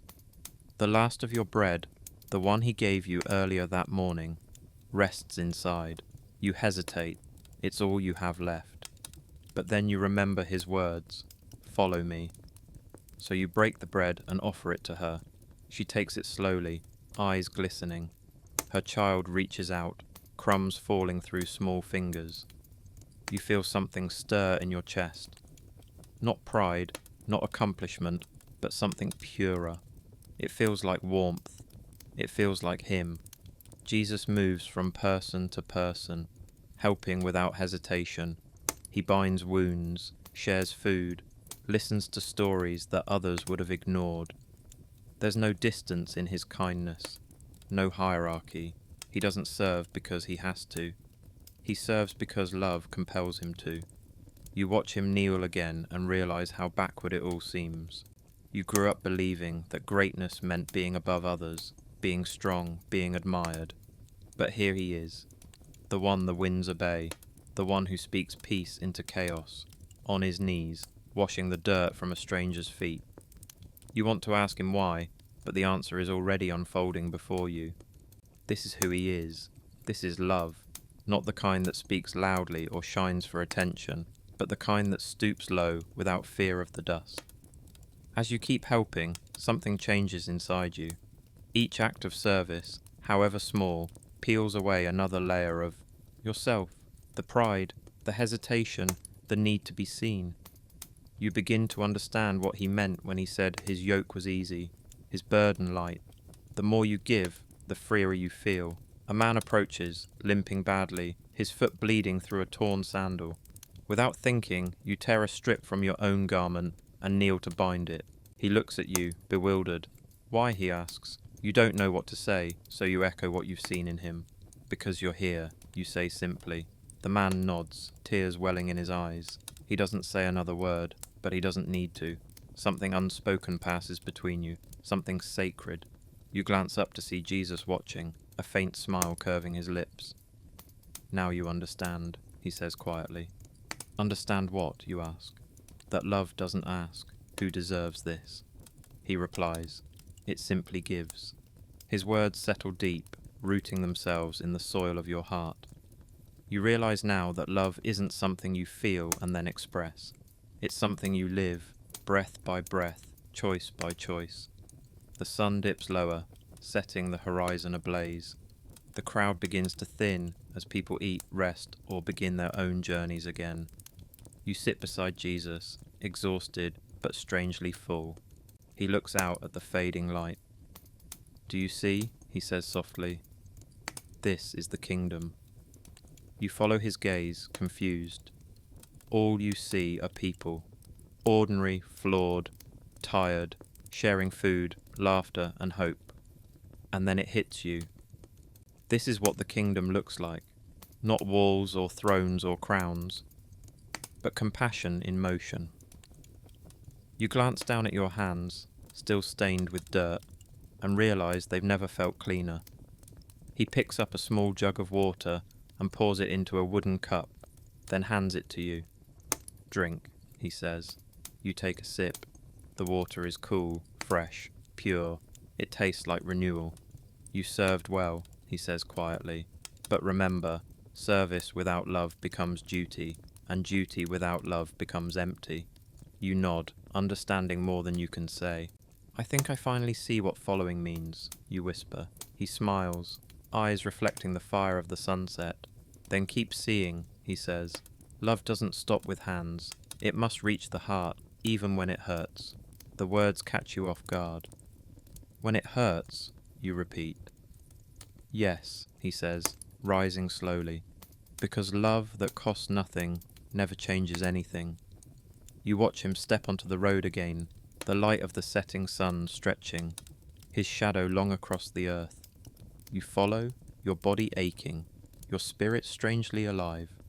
The path ahead looks steep, winding through darker terrain, but you're not afraid. As you walk, you glance back once more.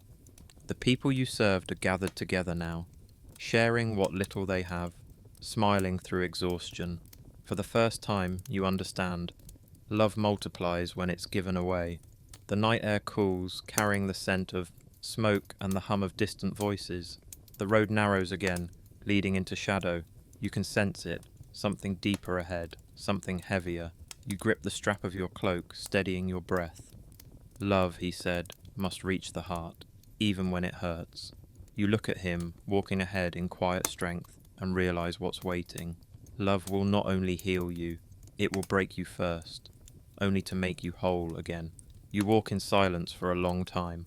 The air has cooled, and the road winds upward, toward a ridge bathed in the faint glow of twilight. The last of the sun hides behind the hills, painting the sky in muted reds and purples. Every step feels heavier, not from weariness, but from the weight of something unseen, something sacred drawing near. Jesus walks ahead, quiet, his shoulders outlined by the fading light. There's something different in his presence now, not distant, but deeper, like peace wrapped in sorrow. You've grown used to his calm, but tonight it feels heavier, more deliberate, as though he's carrying more than what your eyes can see. At the top of the ridge, he stops. The horizon stretches endlessly, the sea below reflecting what's left of the day. You expect him to speak, to teach again, but instead, he kneels, hands resting on his knees, eyes distant.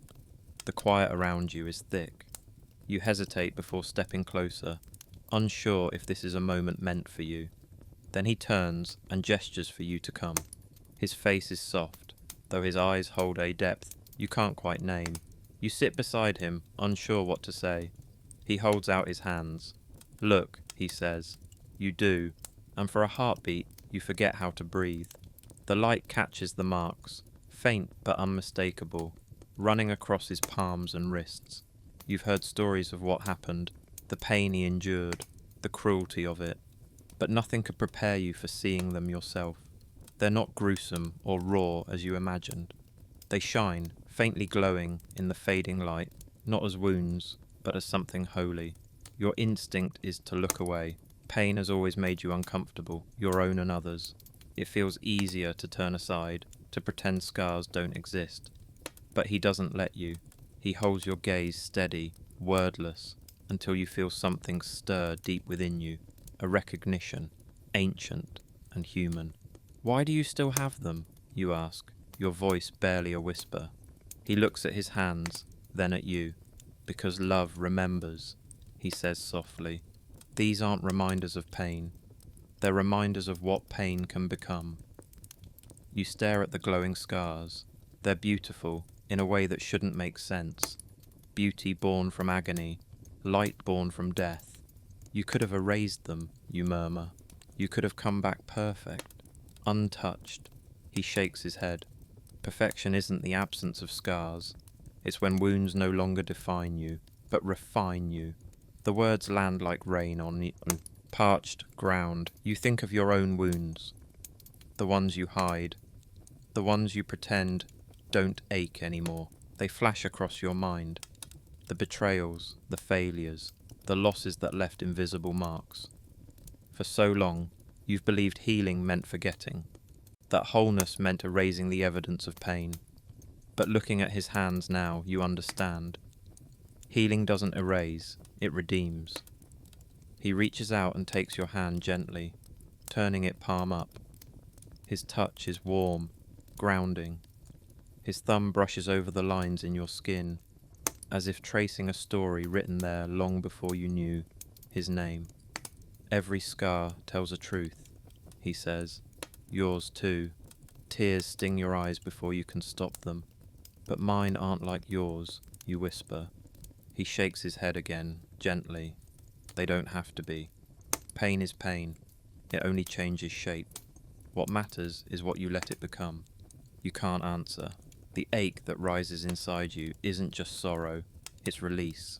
For years you've buried your hurt under busyness, distraction, or silence. But now, in his presence, it's impossible to hide. The things you've refused to feel begin to surface. The parts of you thought were too broken to heal begin to breathe. You whisper, why does it hurt to heal? He looks out toward the sea. Because healing is honest, he says. It doesn't take you backward, it brings you through. The wind picks up, brushing against your face, carrying the salt of the ocean and the scent of earth. The light fades fully now, the stars beginning to wake.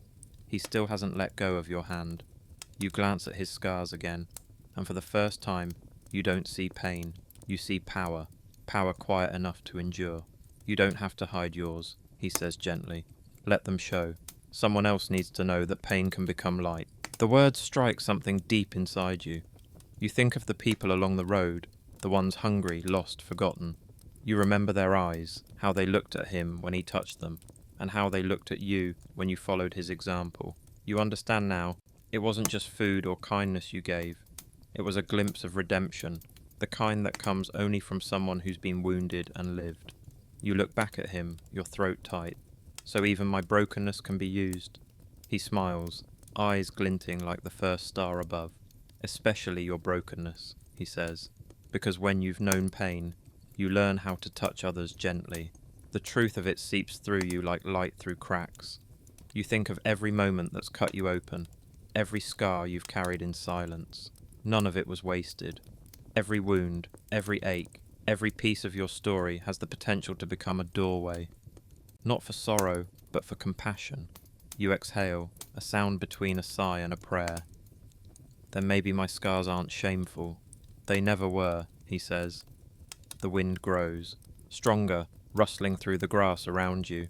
The stars above multiply, the night deepening into a velvet calm. You look down at your hands again, and for the first time, you don't wish them to be spotless.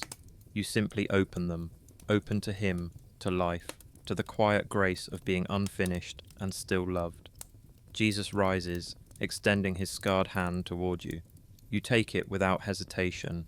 The warmth of his palm meets yours, and it feels like home. Not because it's without pain, but because pain no longer rules it. As you walk down from the ridge together, you feel something new settling in your chest. Not just peace, but purpose. A calling, born not from strength, but from tenderness. The scars that once silenced you now speak, not of what hurt you, but of what healed you. And as you follow him into the deepening night, you understand at last. This is where compassion begins to bloom. The night stretches wide and quiet, the stars burning low above you like lanterns set across eternity. The road has grown softer now, lined with olive trees whose branches sway gently in the wind. The air hums with that kind of silence that isn't empty, but full of waiting, full of something sacred about to unfold. You walk beside him, the dirt cool beneath your feet, the world asleep except for the two of you. He hasn't spoken for a while, and neither have you. Words feel too small for what lingers between you, that quiet knowing, that shared ache. Then, without warning, he stops. His shoulders rise and fall with a long breath, and when he turns to face you, you see it, the weight in his eyes. It isn't the weariness of a man burdened by labour. It's the kind that comes from love too large for the world to understand. He sits beneath one of the olive trees, the moonlight catching on his face. Sit with me, he says. You do. The ground is rough, the bark at your back cool against your skin. For a while, neither of you speak. You just listen, to the wind threading through the branches, to the distant sound of the sea, to your own heartbeat slowing in the stillness. Then you hear it, soft at first, like rain. His breath catches, and a sound escapes him, one you've never heard before. You look closer and realize he's crying. It startles you. You've seen his power, his strength, his peace that silences storms. But this is different. The tears fall silently, tracing the curve of his face, glimmering in the moonlight. Without thinking, you reach out. Why? You whisper. Why are you crying? He doesn't answer immediately. He just lets the tears fall, his eyes closed as if listening to something only he can hear. When he finally speaks, his voice is low and raw. Because love feels everything, he says. The joy and the sorrow, the hope and the heartbreak. You can't love deeply without breaking a little. His words settle heavy in your chest. You look at him, at the way the moonlight glows against his skin, at the sorrow that somehow still looks like peace. and something inside you cracks. You've kept your own pain hidden, locked behind walls of survival and control. You thought strength meant not feeling too much. But now, watching him, the Son of Heaven himself, weep without shame, you realize you've been wrong. You lower your gaze and before you can stop yourself, the tears come. Quiet at first, then harder, unstoppable. You try to wipe them away, embarrassed, but he shakes his head. Don't hold them back, he says softly. Let them fall. This is how hearts make room for compassion. So you do. You stop fighting the ache. You let it wash through you. The grief, the regrets, the unspoken prayers. It all spills out, messy and real. And as your tears fall, you notice his do too, mingling with yours on the dusty ground between you. The ache that once felt like drowning begins to shift, slow and strange. It doesn't crush you this time. It opens you. He places his hand over his heart. Do you feel it? He asks. You nod, breath trembling. It hurts, you whisper. It should, he says. Love that doesn't ache isn't real, but pain born of love never destroys. It transforms. You think about the people you met on the road. The hungry, the broken, the forgotten. You think about their eyes, the same kind of ache in them that now lives in you. For the first time, you understand. This is what it means to love as he does. To let your heart stay open, even when it bleeds. He looks up at the sky, his tears drying in the cool air. Every heart that breaks with mine becomes part of the healing of the world, he says quietly. When you cry for others, when you choose mercy instead of judgment, when you feel their pain and don't look away, that's when love multiplies. You close your eyes, the weight of his words pressing against your soul. You've always feared breaking, feared that if your heart cracked open, nothing would be left. But now you see that the breaking isn't destruction, it's expansion. He wipes a tear from your cheek with the back of his hand. This is what the world doesn't understand, he says. They think strength means never bending. But the strongest hearts are the ones that break and keep loving anyway. You sit in silence again, the moon high above, your heart beats soft but alive. The ache still lingers, but it's no longer sharp. It's tender now, purposeful. It feels like something sacred has rooted itself inside you, a quiet compassion that doesn't need to speak to be real. He stands and extends his hand to you. You take it, your fingers slipping into his scarred palm. When you rise, the ground beneath you feels holy, sanctified by tears, by pain that became prayer. As you walk again, the night feels different. The stars seem brighter, closer. The air feels charged, not with sorrow, but with life. You glance at him, and though his expression is calm, there's a new light in his eyes, something fierce and endless. You realize, as your footsteps fall into rhythm with his, that this breaking, was never punishment. It was invitation, to feel more deeply, to love more fully, to carry others the way he carries you. You touch your chest, the faint ache still pulsing there like a second heartbeat. It doesn't feel like pain anymore. It feels like purpose. Will it always hurt like this? You ask quietly. He looks at you, the faintest smile curving his lips. No, he says, it will grow lighter, because every time you love, every time you forgive, every time you choose mercy, you share the weight. You breathe in deeply, the cool air filling your lungs. The ache in your heart softens again, melting into something bright and living. You look up at the stars, each one burning with quiet fire, and realize that's what love does. It multiplies. And as you walk onward through the night beside him, your tears drying on your face, you know deep down what began as pain has become light, and that light will keep spreading until it touches everything. The morning begins quietly, soft light over the hills, the scent of the sea drifting through the air. The world feels hushed, as if waiting. You walk beside him through the valley, and far ahead you can see the crowd gathering, small shapes at first, then many, men, women, children, some walking with canes, some carried by others, all coming toward the same place. You don't ask where they're going. You already know. Wherever he is, people come, By the time you reach the edge of the plain, the noise of their voices fills the air. Laughter, crying, the rustle of movement. There must be thousands. The sight of them makes your chest tighten. You see hunger in their faces, weariness in their steps. You feel it in yourself too, that familiar ache of need, the longing for something more than food, more than rest. Jesus walks among them without hesitation. He moves slowly, touching shoulders, listening, smiling. The crowd quiets as he goes. There's something magnetic about his presence. It calms even before he speaks. You watch him, that mixture of divinity and simplicity, so seamless you can't tell where one ends and the other begins. He finally stops near a slope overlooking the sea. "Sit," he says gently, and they do, all of them, filling the field in waves of colour and sound. You stand nearby, unsure what's next. You whisper, "There's so many." He nods. "Yes." "They've come a long way." "Yes," he says again, looking over the crowd. "They're hungry." You glance around. There's no food, no market, nothing but dry earth and sky. "How can we feed them?" He looks at you, and his expression holds that quiet mystery you're beginning to recognize, a mixture of compassion and challenge. "What do you have?" You hesitate, searching. "Your satchel." There's almost nothing.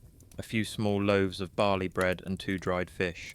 Hardly enough for even you, let alone thousands. You hold it out, ashamed. "Only this." He smiles. "Then give it to me." You do. His hands close around the offering, rough, ordinary, small. He lifts it to the sky and whispers something you can't quite hear. Then, slowly, he begins to break the bread. Something in the air shifts. You watch the pieces fall into his hands. 1, then 2, then 10, then more. You blink, certain your eyes deceive you. But the bread keeps coming. The fish too. He breaks, and each time there is more. He looks at you and says, "Distribute it." Your hands tremble as you take the first pieces.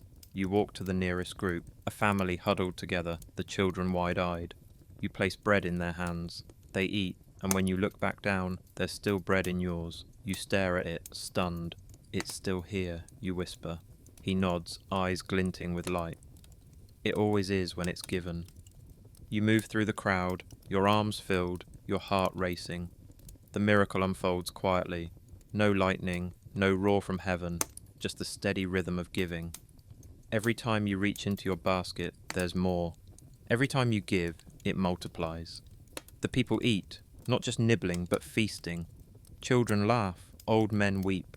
Women bow their heads in silent thanks. The air fills with the sound of joy rising like a song. At one point, you stop and look around. Thousands of people, every face glowing, every hand full. It's overwhelming. You turn toward him, standing on the slope, still breaking bread. The sunlight catches his hair, the wind moving through his robe, and for a moment, he looks like the very embodiment of abundance itself.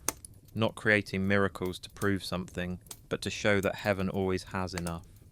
When the last person is fed, the crowd settles into quiet contentment. Some lean against one another, some lie back on the grass, eyes closed, full for the first time in days. You walk back toward him, your basket now empty. The field looks different, not barren, but blessed. The ground itself seems to glow with gratitude. He's gathering the leftover pieces into another basket, calm as ever. You blink in disbelief. "Leftovers," he smiles. "Always." You can't help but laugh, the sound bubbling out of you. "But we started with almost nothing." "Yes," he says, looking at you with that soft, knowing gaze. "And look what faith did with it." You sink to your knees beside him, watching the fragments of bread pile high in the basket. "I didn't do anything," you say. He looks out over the people. "You gave," he replies, "and that's where everything begins." His words settle in you, deeper than you expect. You think about how tightly you once held on to what little you had. Time, strength, love, afraid that giving it away would leave you empty. But now you understand. When love is given, it doesn't vanish, it expands. You look at him again, your voice low. "How do you make it multiply like that?" He glances at the basket, then at your heart. "I don't," he says. "You do, when you trust that what you have, no matter how small, can still feed someone else." You sit in the grass, the wind brushing through your hair. the crowd murmuring softly behind you. The miracle still hums in the air, not loud but steady, a quiet reminder that heaven's abundance doesn't shout, it simply is. Jesus stands and surveys the scene, a look of contentment on his face. They'll remember this, he says. You nod. I will too. He turns to you, eyes full of peace. Then don't forget this truth, he says. What you place in my hands will always become enough. You look down at your palms. Empty now, but not barren. They feel warm, almost pulsing, as if some of that miracle still lingers there. You realize that what he multiplied wasn't just bread, it was trust. It was love turned outward. The wind shifts again, carrying laughter through the field. You watch children chasing one another, their bellies full, their joy boundless. The sight fills your heart until it aches, but this time it's the good kind of ache, the kind that feels like gratitude being born. You stand beside him as the sun begins to sink behind the hills. The light turns golden, bathing the crowd in warmth. You whisper, "Thank you." He glances at you, smiling. That's the next lesson, he says softly. When hearts remember to give thanks, love keeps multiplying. The words echo inside you like a promise. You look over the sea of faces, their laughter rising with the evening wind, and feel the truth of it. Gratitude isn't something you feel after the miracle. It is the miracle, and as the last light fades over the plain, you can sense it, the beginning of something new stirring in your chest, the quiet bloom of thanksgiving, taking root in the soil of your heart. Evening settles slowly over the hillside. The air carries the scent of bread and sea salt, mingling with the quiet hum of voices fading into contentment. The crowd has begun to drift away, some heading back toward the villages, others lingering to rest under the fading light. The laughter of children fades into the distance, like a song carried by the wind. You sit on the grass, your hands still dusted with crumbs that shimmer faintly in the last touch of sunlight. Jesus stands a few paces ahead, watching the people go. His silhouette is outlined in gold, the sinking sun painting the edges of his robe with fire. He looks peaceful, not triumphant. There's no pride in his eyes, no display of glory, just the quiet satisfaction of someone who knows the true miracle has already happened. You glance down at your palms, remembering the weight of the bread that never ran out. For hours, you move through the crowd, handing out pieces to those who needed them, watching hunger turn into joy, weariness into wonder. But now, sitting here in the stillness, something tugs at you. The miracle, though beautiful, feels incomplete. You turn to him, the question forming before you can stop it. How? You ask softly. How did it happen? He doesn't answer immediately. Instead, he crouches down and picks up a small piece of leftover bread, turning it over in his hand. The crust is rough, the centre soft. He studies it like it's something living. You still think it was about the bread, he says quietly. You hesitate. Wasn't it? He shakes his head slowly, the faintest smile touching his lips. No, the bread was only the vessel. The miracle wasn't all in what was given, it was in the giving. You frown, trying to understand. But you multiplied it. I did, he says, but not alone. You blink. What do you mean? He stands and gestures to the field where the crowd had gathered. Every piece they shared, every hand that passed bread to another, every person who didn't hoard but offered what they had. That's where the miracle lived. It wasn't about food, it was about trust. You sit in silence, letting his words settle. The truth of them ripples through you like water finding its way through stone. You think back to that first moment, when he asked what you had, and how you hesitated before giving it up. You remember the fear, the voice that said, "It isn't enough," and yet it was. He continues, "You see, heaven doesn't fill what's kept, it fills what's emptied. What you give away, I can bless. What you cling to, I can't." His words cut straight through you, simple, piercing, true. You realize how tightly you've held on to things your whole life. Not just food or comfort, but safety, certainty, even your idea of faith. You've offered him parts of yourself, but never all. "Is that why you asked for the loaves?" you ask softly. He nods. "Yes, because it's never about the size of what you give, it's about the heart that offers it. You look down at the crumbs in your lap, suddenly seeing them differently. They aren't just remnants of a miracle, they're reminders, pieces of a greater truth. Each one is proof that generosity multiplies far beyond the moment it's given. You whisper, "So, the bread was never the point." "No," he says, kneeling again beside you. "The point was this, to teach you that what little you have becomes more when you trust me with it. That's the law of heaven. That's the rhythm of love." The wind picks up, brushing through the tall grass, scattering the crumbs into the air. You watch them dance on the breeze and disappear into the distance. Something in your chest shifts, a quiet breaking that feels strangely like freedom. He rises and looks out over the water, the last light reflecting off the waves like shards of glass. "You've learned to give," he says. "Now you must learn to let go." You look at him, startled. Let go of what? He glances back, and in his eyes there's a tenderness that feels both comforting and terrifying. "Everything," he says, because love that gives without surrender still tries to control its outcome. The words strike you like a bell ringing in your soul. You realize he isn't talking about things. He's talking about yourself, about the need to hold on to what feels safe, even when he's asking you to trust what you can't see. Your voice trembles when you speak. "That sounds hard." He smiles softly. "It is, but it's the only way to live fully free. The same hands that broke the bread must also learn to open when it's gone." You look out at the sea, the light fading into deep blue. The waves move slow and steady, like the heartbeat of something ancient. You feel his words echoing inside you, a rhythm you can't ignore. "You said the miracle was in the giving," you say quietly. "Then what's the next step?" He turns towards you, his expression both gentle and resolute. "To give not just what you have," he says, "but who you are." The meaning of it lands like weight and light all at once. You think of the bread again, of how something ordinary became extraordinary only when placed in his hands. You begin to see it, that maybe the same could be true of you. He starts walking again, his shadow stretching long across the grass. You follow, your mind racing, your heart strangely still. Behind you, the field lies quiet, the remnants of the miracle fading with the dusk. But ahead, the horizon glows faintly, like the promise of something deeper. You glance at him, at the calm strength in his steps. "You mean surrender?" you say finally. He nods. "Yes," he says softly. "To give is to trust me with what's in your hand. But to surrender, that's trusting me with what's in your heart." The stars begin to emerge, one by one, as the sea whispers against the distant shore.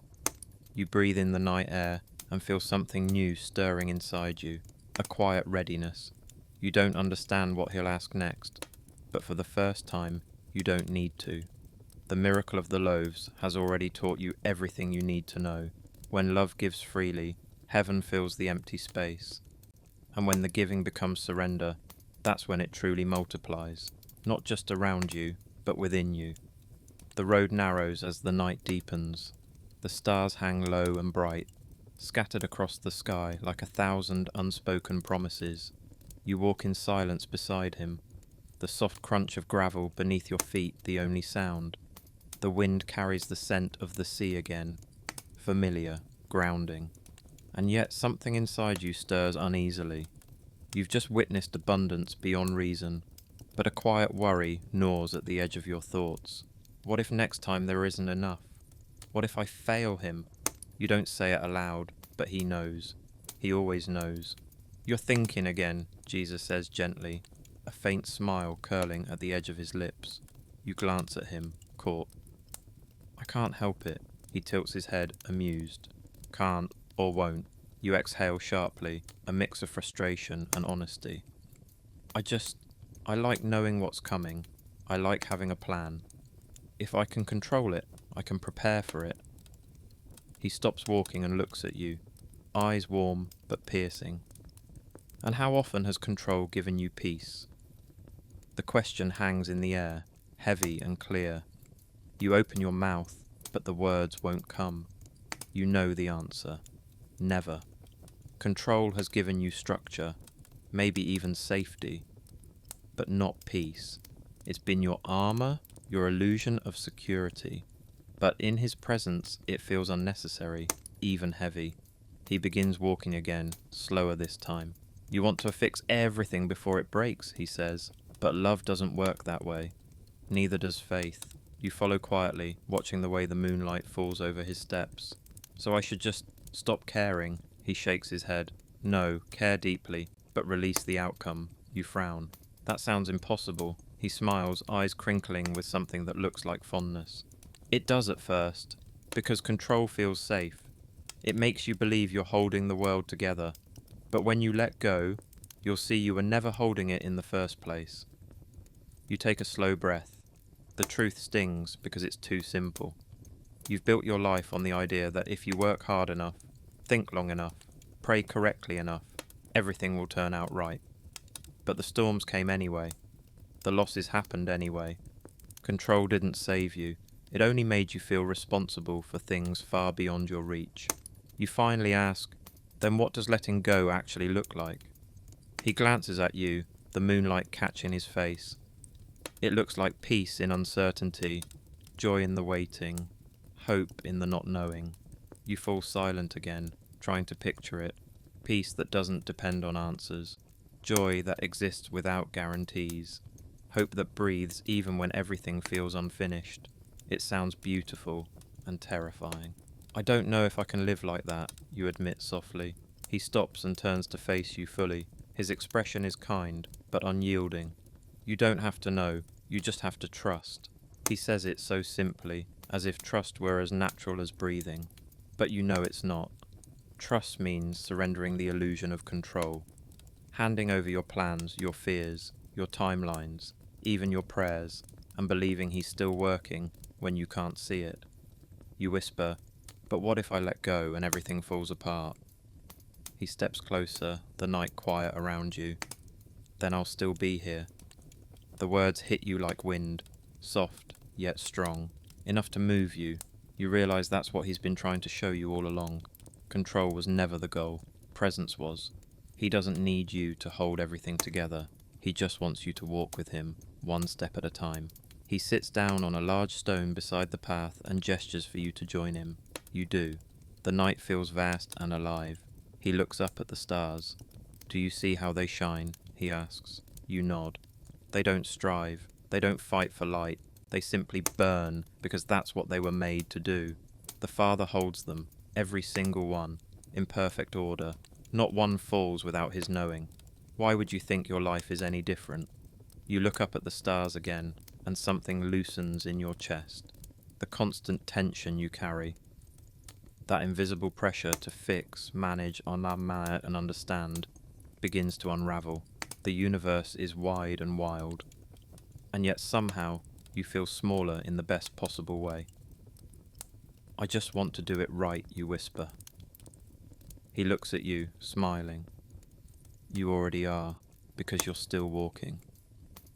The simplicity of his answer disarms you. You let out a shaky laugh, then glance at your hands. They're trembling, not from fear, but release. He reaches over and takes one gently. His palm is warm, steady. When you grip too tightly, he says, you stop receiving, but when you open your hands, even the smallest faith becomes enough. You stare at your open palm, the same hand that once held the loaves, that once trembled in fear on the boat, that's now learning the art of release. It feels strange, unfamiliar, but also lighter. He squeezes your hand gently. Control is rooted in fear, he says, but surrender is rooted in love, and love will always hold what fear cannot. You swallow hard. The words are simple, but they settle deep, like seeds finding good soil. You understand now that release isn't weakness. It's strength that doesn't have to prove itself. It's trusting that he's working even in the silence, even in the chaos, even when your plans crumble. He rises and begins walking again. The path glows faintly in the starlight. Come, he says. The next step isn't about doing, it's about trusting. You follow, your steps quieter, your breath easier. The wind moves gently through the olive trees, and you realize something profound. The world doesn't need you to hold it together. It's already held by hands far greater than yours. You release a deep breath, one that feels like a lifetime of striving leaving your lungs. You glance at him, steady, sure, endlessly patient, and whisper the only words that feel right. I'm done trying to control what was never mine. He looks back, smiling softly. Good, he says. Now you're free to trust. And as the night stretches ahead, full of mystery and promise, you finally stop fighting the unknown. You don't have the answers, but for the first time, that feels okay. Because you're learning that surrender isn't falling apart, it's falling into his hands, and those hands never let go. The path opens into a wide plain, the early dawn stretching thin streaks of gold across the horizon. After the long night, the light feels almost foreign. You blink against it, squinting as the world slowly takes shape again. Trees, hills, a distant flock of birds cutting through the sky. The air smells new, sharp with promise. You walk beside him quietly. The silence isn't heavy this time. It feels alive, peaceful, like the hush before a song begins. You notice how steady his steps are, each one perfectly balanced, unhurried. You try to match his rhythm, but your pace still wavers, sometimes too fast, sometimes lagging behind. He glances at you and smiles. You're still trying to lead. You sigh, half laughing. I thought I was following. Following means moving with me, he says gently. Not ahead, not behind, beside. You nod, embarrassed, but you know he's right. You've spent most of your life running, chasing outcomes, fighting battles that were never yours, pushing yourself under the illusion that peace comes from progress. But here, walking with him, you realize peace doesn't rush, it simply remains. After a while, he stops. The plain stretches out before you, wild and endless. He reaches for something resting against a nearby tree, a wooden yoke, smooth from use, its surface worn by time and touch. He lifts it easily, as if it weighs nothing, and turns toward you. Do you know what this is? You nod. A yoke for oxen.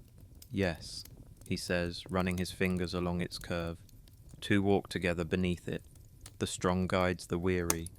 The steady sets the pace. One learns rest by matching the rhythm of the other. You watch him carefully. You're saying I'm the weary one, aren't you? He chuckles softly. You said it, not me. You can't help but smile, though your chest tightens. There's truth in his words. A truth you can't deny. You're tired. Not just in body, but in spirit. The kind of tired that no sleep fixes. The kind that comes from carrying what was never meant to be yours. He holds out the yoke. Take my side, he says. You hesitate. I thought you said your yoke was easy. It is, he replies, because I bear the weight with you. You step closer. The wood feels warm beneath your hands, smooth and solid. You can see where his shoulders have worn their mark into it, proof that he's carried it long before offering it to you. As you fit yourself beneath it, you expect heaviness, strain, but the moment you do, a strange thing happens. Your shoulders relax. The weight that should press down instead balances, perfectly even. It's not absence of burden, it's shared strength. You take a few steps, awkward at first, learning to match his stride. Every time you pull ahead, the yoke tugs you back. Every time you lag, he slows. The rhythm builds gradually. 2 steps, then breath, then movement in perfect unison. See, he says quietly, this is rest. You glance at him, confused. But we're walking. We're still moving. He smiles. Rest isn't the absence of motion, it's motion without struggle. The words hit you like sunlight through fog. You've always equated rest with stopping, with quitting. But he's redefining it. Rest as trust, rest as surrender, rest as alignment. As the two of you move across the field, you feel something shift inside. Your breathing evens out. The tension that once lived in your chest begins to fade. You're not fighting the path anymore. You're moving with it. Each step feels lighter than the one before. After a while, he speaks again. You've carried your own yoke for too long. You nod. And it nearly crushed me. He looks ahead, eyes soft. because it wasn't made for you. You tried to carry the weight of outcomes, of expectations, of proving yourself.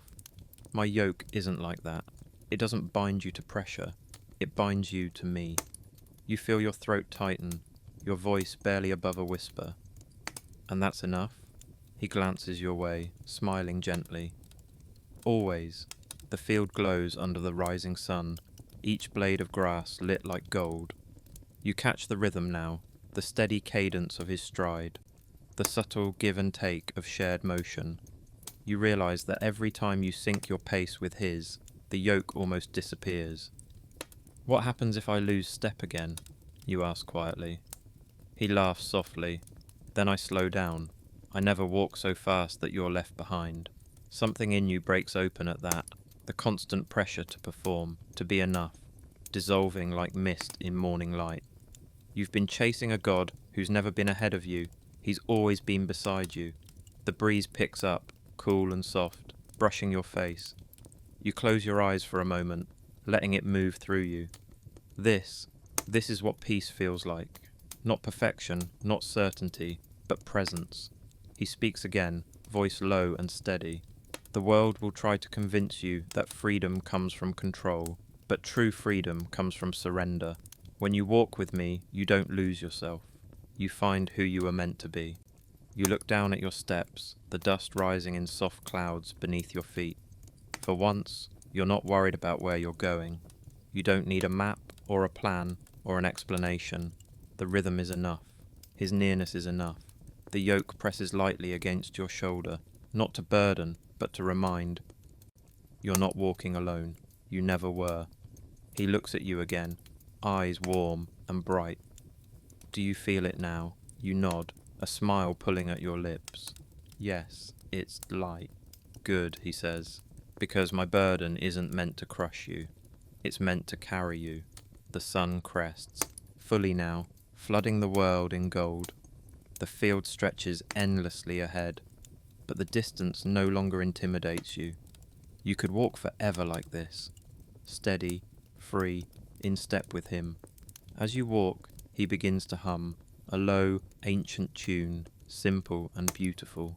You don't know the words, but somehow you recognize the melody. It's the sound of peace, of everything finally being as it should. You join in, softly, your voice unsteady but real. The sound rises into the air, carried by the wind, echoing across the plain. Two voices, one rhythm, one yoke, light, gentle, steady. And somewhere deep within you, the last remnants of striving begin to fall away. The ache of control, the weight of fear, the need to prove, all of it melts in the warmth of his pace. By the time the song fades, you realize the truth you've been chasing all along.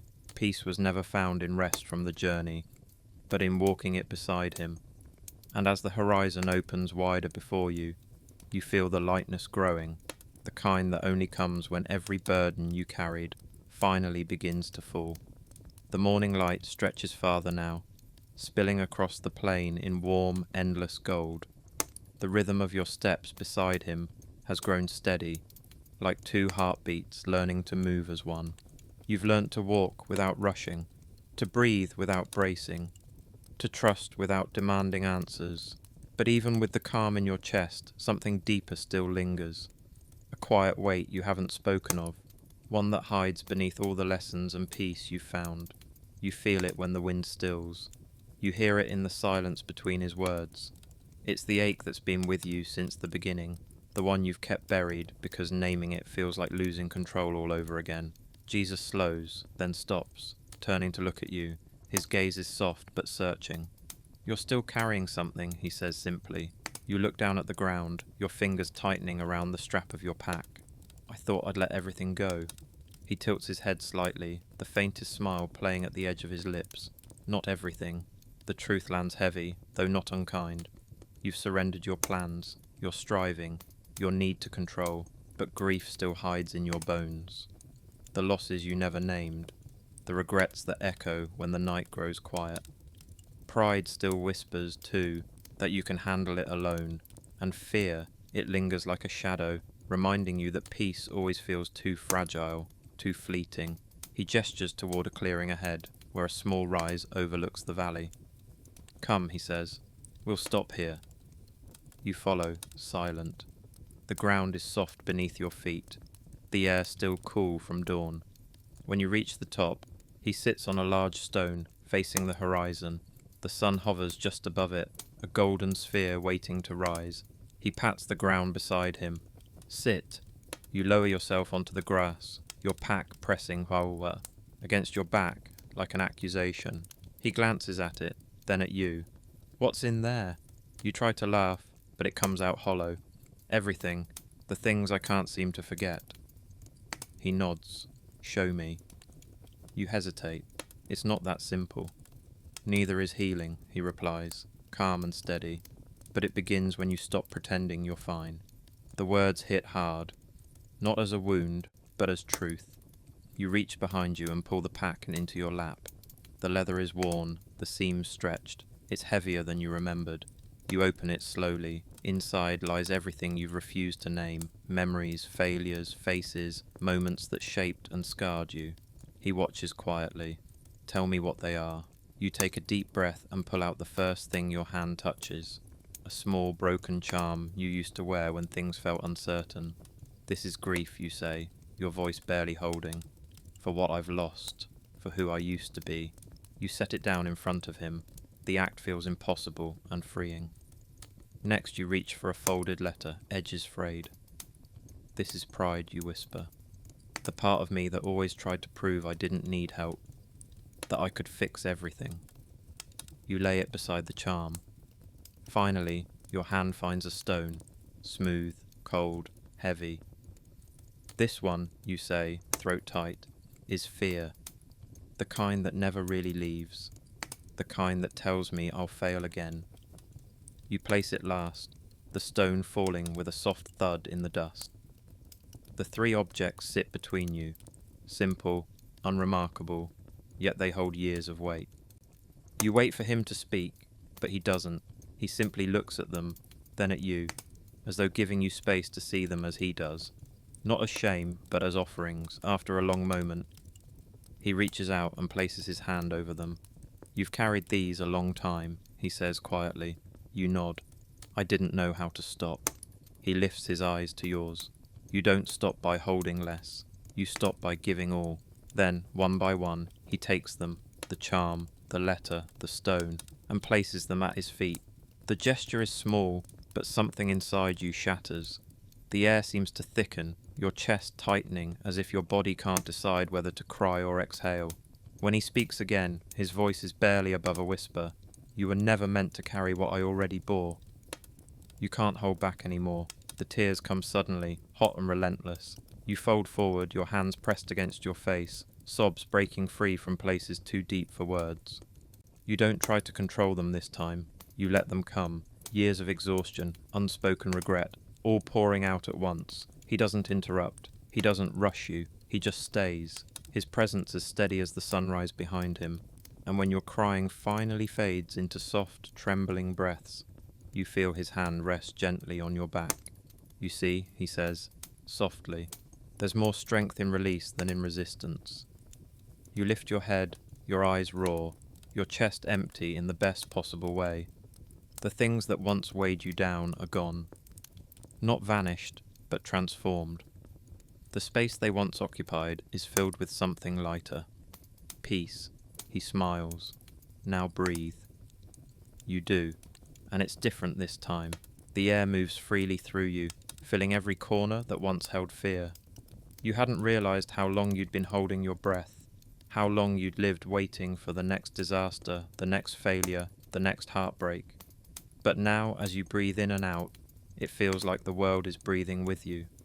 Jesus stands, the light now full across his face. When you lay something down at my feet, he says, you don't lose it. You give it room to become something new. You rise slowly, your body light, your soul unburdened. The pack that once dragged behind you lies empty on the ground. You no longer need it. The sun breaks over the horizon, washing the plain in warmth. You close your eyes and let it touch your face.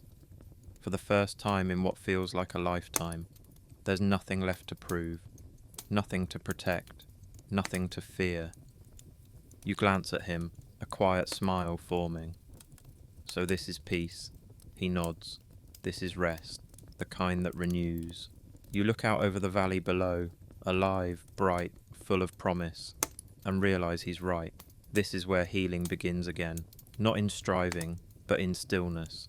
Not in holding, but in release. The air hums softly, full of light and new beginnings. And as you walk forward beside him, the ground firm beneath your feet, you understand at last. Laying it down was never loss. It was the beginning of life returning.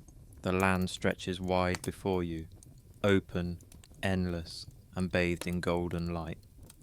You remember when it used to feel barren, when every step through this desert seemed heavier than the one before. But today, something is different. The air smells faintly of rain.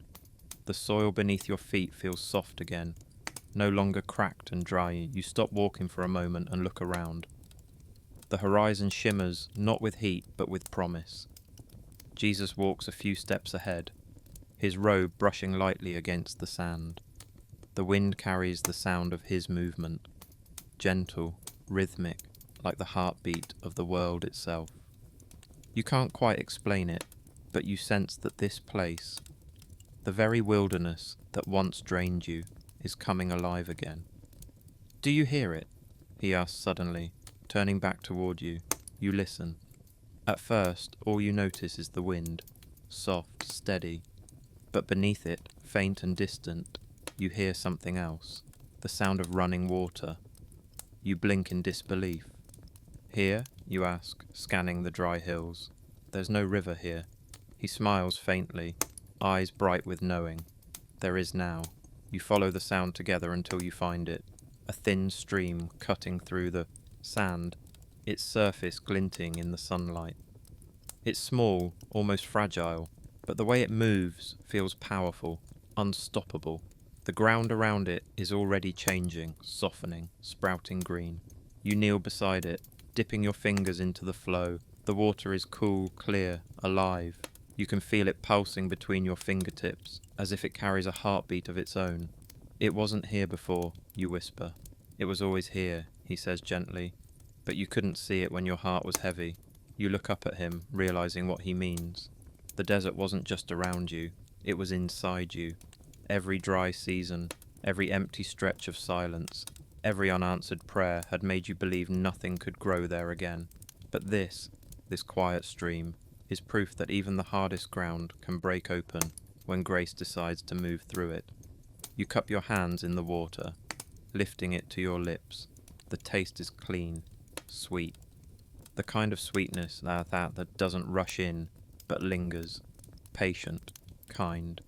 It spreads through you, cooling every place that once burned with longing. This, he says softly, watching you drink, is what renewal feels like. You let the water run through your fingers, the sunlight dancing across it. How does it happen, you ask? After everything dies, how does life find its way back? He kneels beside you, resting his hands on his knees. Because death is never the end in my Father's hands, he says. The soil of sorrow becomes the ground where hope is planted. His words sink deep, like roots. You remember the grief you laid down, the fears you released, the pride that broke apart in your hands. For so long, you thought surrender meant losing everything. But now, watching this stream carve through what used to be wasteland, you realize that letting go made room for life to begin again. You glance around the desert, the same hills, the same sand, but everything looks new. Small shoots of green push through the soil, stretching toward the sun. You can almost hear them growing. The air feels charged, alive, humming with quiet joy. Does it always come back this way, you ask softly? The hope, I mean. He nods. Always, but not all at once. Hope doesn't shout. It returns in whispers, in moments, in breaths, in streams. You stare at the water again, watching it move with effortless grace. There's no hurry in it, no striving, and yet it goes on, shaping, feeding, creating. You wonder how many times you've missed this kind of miracle, waiting for thunder when all he wanted to give was rain. You sit beside the stream for a long while, watching the light play on the surface. The longer you sit, the more alive the land becomes. Patches of colour begin to appear, tiny flowers blooming in the cracks of the once dry earth. The sound of water grows stronger. A place that once felt forgotten now sings with life. He reaches into the stream, scooping up a handful of water and letting it pour through his fingers. The desert wasn't punishment, he says. It was preparation. It taught you to thirst for what truly satisfies. You nod slowly, and now the water comes. It always does, he says, just not when you demand it, only when you're ready to receive it. You watch the stream flow onward, winding deeper into the valley. Its path is unpredictable, but somehow you know it's exactly where it needs to be. You feel the same within yourself, not certain of where you're going, but deeply aware that the life flowing through you now will find its way to every place still dry. The silence that follows isn't empty. It's full of gratitude, unspoken but alive in the air around you. You take another drink from the stream, the coolness spreading through you again. The taste is more than water now. It's hope made tangible, peace you can feel. Jesus stands, brushing the dust from his hands. Walk with me, he says. There's more ahead. You rise and follow, feeling the soft, damp earth beneath your feet. Each step leaves an imprint that fills slowly with water, the desert itself responding to your movement. You look back once, watching the stream shimmer in the morning sun, winding farther than your eyes can follow. Will it last? You ask quietly. This peace. He looks toward the horizon, the faintest smile on his lips. Peace lasts as long as gratitude breathes, he says. Keep your heart thankful, and you'll never run dry again. You walk on, the sound of water fading behind you, but its rhythm staying in your heart. The desert stretches on, but it no longer feels lifeless. Beneath every grain of sand, beneath every moment that once felt empty, you sense something living, something quietly reborn. You glance at him, the sunlight haloing his face, and realize he's right. The streams weren't just for the land. They were for you, and as the desert hums with life renewed, you feel it, a stirring deep within your chest. The first breath of gratitude rising like dawn, ready to awaken something even greater. The light has changed again. It isn't harsh anymore. It's softer, diffused, resting gently on the earth like a blessing. The air hums quietly, with the sound of life returning. Insects stirring, wind sweeping through tender leaves, distant laughter echoing from the hills. You walk with bare feet now, feeling the cool, damp soil beneath you. It grounds you. Every step reminds you that the world didn't stop when you were lost. It was waiting, patient, steady, ready for your return. You look up, and for the first time in a long while, the horizon doesn't intimidate you. It invites you. The sky stretches wide and open, a canvas painted with slow-moving clouds and light that seems to breathe. You hadn't realized how long you'd been walking with your head down, always scanning the path for danger, always expecting another fall. But now, your neck relaxes, your shoulders lower, you lift your eyes, and the world meets your gaze. Jesus walks beside you, silent but smiling. He doesn't need to say anything. The quiet between you speaks enough. Every breeze, every ray of sunlight, every bird tracing arcs through the sky feels like a wordless conversation. Creation, whispering the truth you'd forgotten. There's still beauty here. You slow your pace and glance around. The smallest things draw your attention now, the way dew glistens on the grass. How a single wildflower stands tall in the breeze. How the sunlight catches on the rippling water of the stream you just left behind. You crouch beside it, brushing your fingertips along a leaf, still trembling with droplets. It's strange, you say softly. Everything looks brighter. He tilts his head, eyes kind. It was never the light that changed, only your eyes. The words hit deep, gentle yet precise. You realize how often you've looked without seeing, how many days you've rushed through without noticing the grace stitched into ordinary things. The world never stopped being beautiful. pain just made it hard to notice. You keep walking, slower now, more deliberate. Every colour feels sharper. The greens more alive, the blues more endless. The scent of the earth rises with each step.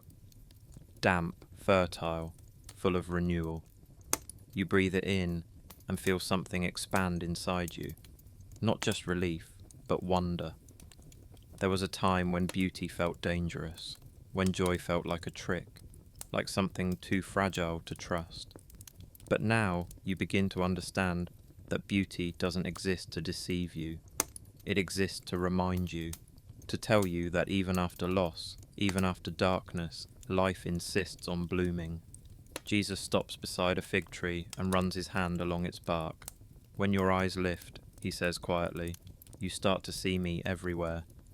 You watch as he reaches up, plucks a fig, and hands it to you. You take it, feeling its weight, its warmth from the sun.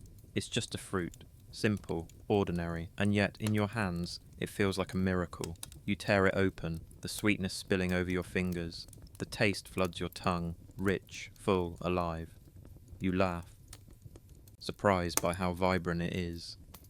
He smiles, watching you. You see, even the smallest thing can carry heaven. You nod, wiping your hands, still smiling. I used to overlook everything, you admit. Always chasing something bigger, something I thought mattered more. And now, he asks, you look around again, at the field, the stream, the light. And then at him. Now I think the small things are the bigger things. He nods once, approving. That's the secret most never learn. As you walk on, you start to notice people in the distance. Travellers like you, moving along their own roads. Some look weary, some joyful, some lost. For the first time, you don't just see them, you feel them. Their stories, their quiet battles, their hopes tucked away like seeds you're waiting for rain. Compassion stirs in you, deep and steady. You realize your heart no longer feels like it's breaking, it feels like it's opening. You turn to Jesus.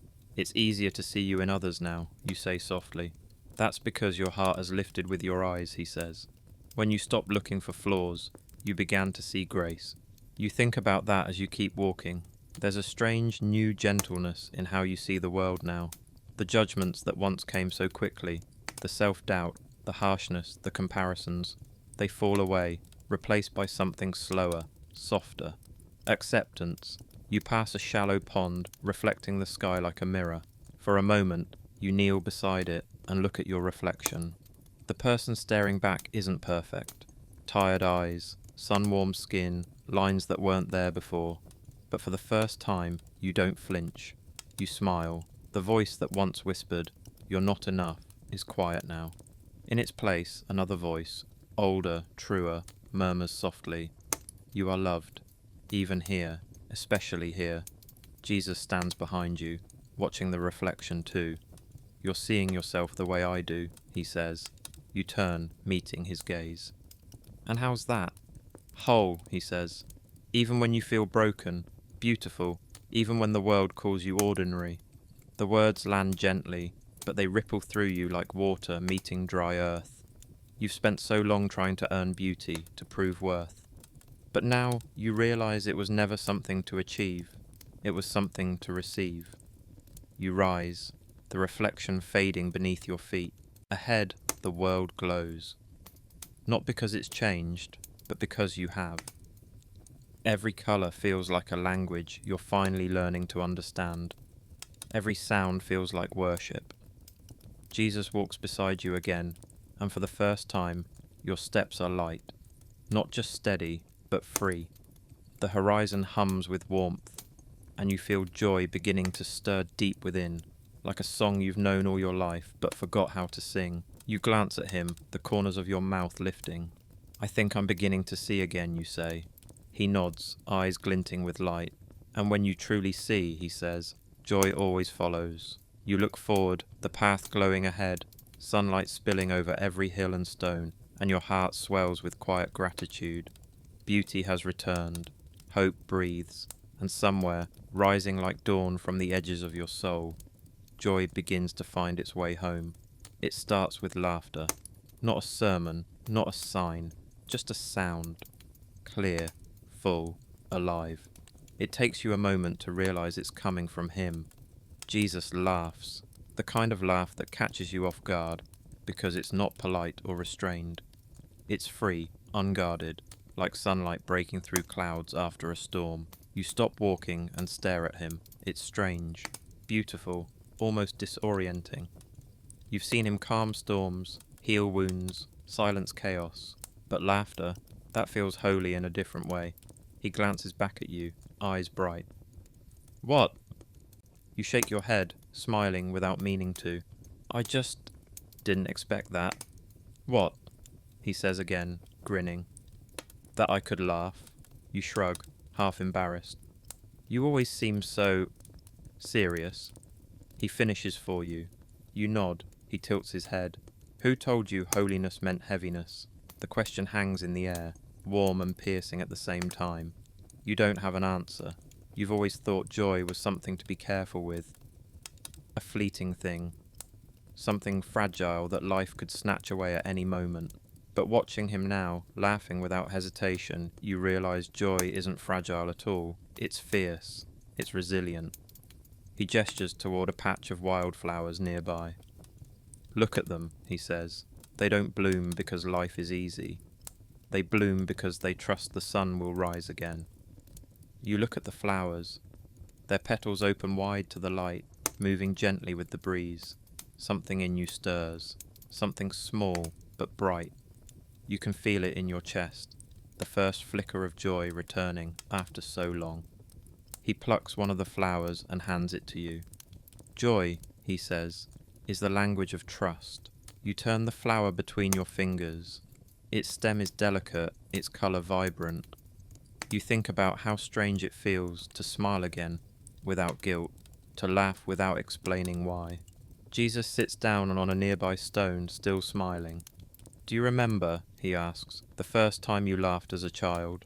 You blink, surprised by the question. I think so. My father used to toss me in the air. I'd scream, then laugh because he always caught me. He nods. That's what joy is, the moment between fear and trust, when you realize you're safe. You look down, the memory glowing warm in your chest. You hadn't thought about that in years. Somewhere along the way, life taught you to brace for the fall instead of trusting the catch. But sitting here now, beside him, you begin to remember what it felt like to simply delight in being alive. He leans back, hands resting behind him on the stone. My father delights in you the same way, he says, not for what you do, but because you exist. You laugh softly, half in disbelief. Even when I fail, especially when you fail, he says. That's when joy restores what shame tries to steal. You let the words sink in. They feel almost too kind to be true, and yet deep down, you know they are. The weight that's been sitting on your chest begins to lift again, not all at once, but in gentle waves. He glances at you, eyes full of light. Do you know what joy does?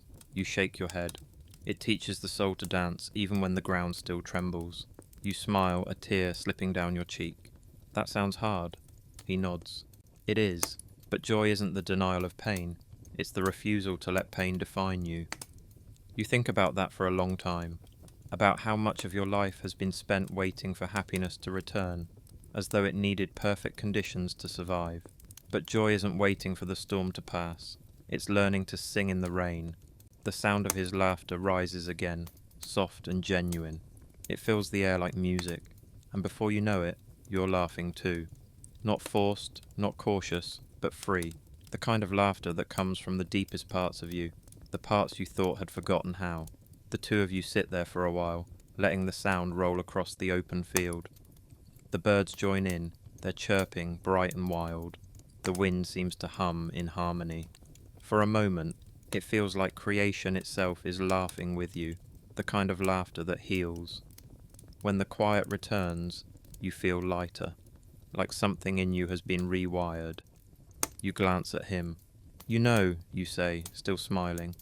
I didn't realize joy could feel this sacred. He nods. Joy is worship, he says, the purest kind.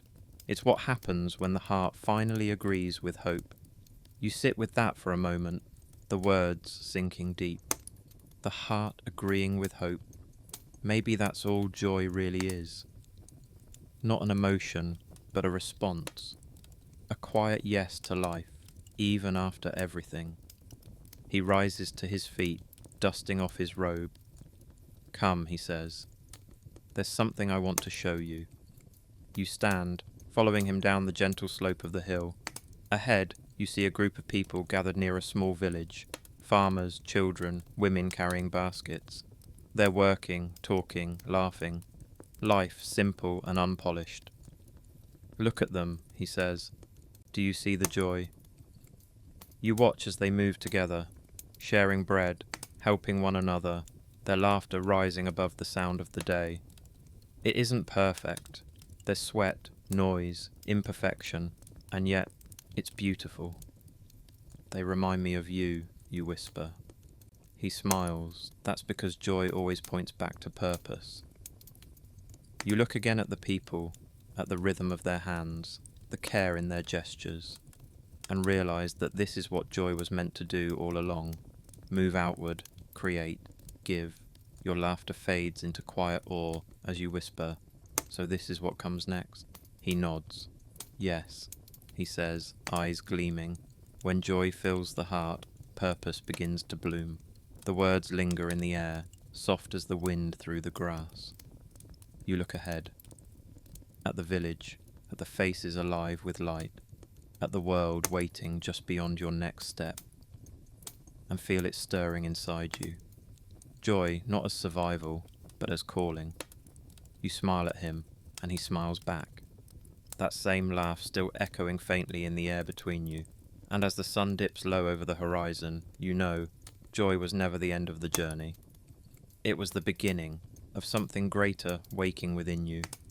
The next morning comes quietly. Dawn spills like liquid gold across the fields, painting everything in a soft warmth that feels alive. You rise before the sun fully clears the horizon, your heart calm but awake. Like something within you knows today will not be like the others. Jesus stands by the stream you drank from days ago, his reflection steady in the rippling water. The light catches his face, and for a moment, it feels like the entire sky bends toward him. When he speaks, his voice is low, steady, but there's weight in it. It's time, he says. You swallow. Time for what? He looks at you with eyes that seem to see both the beginning and the end.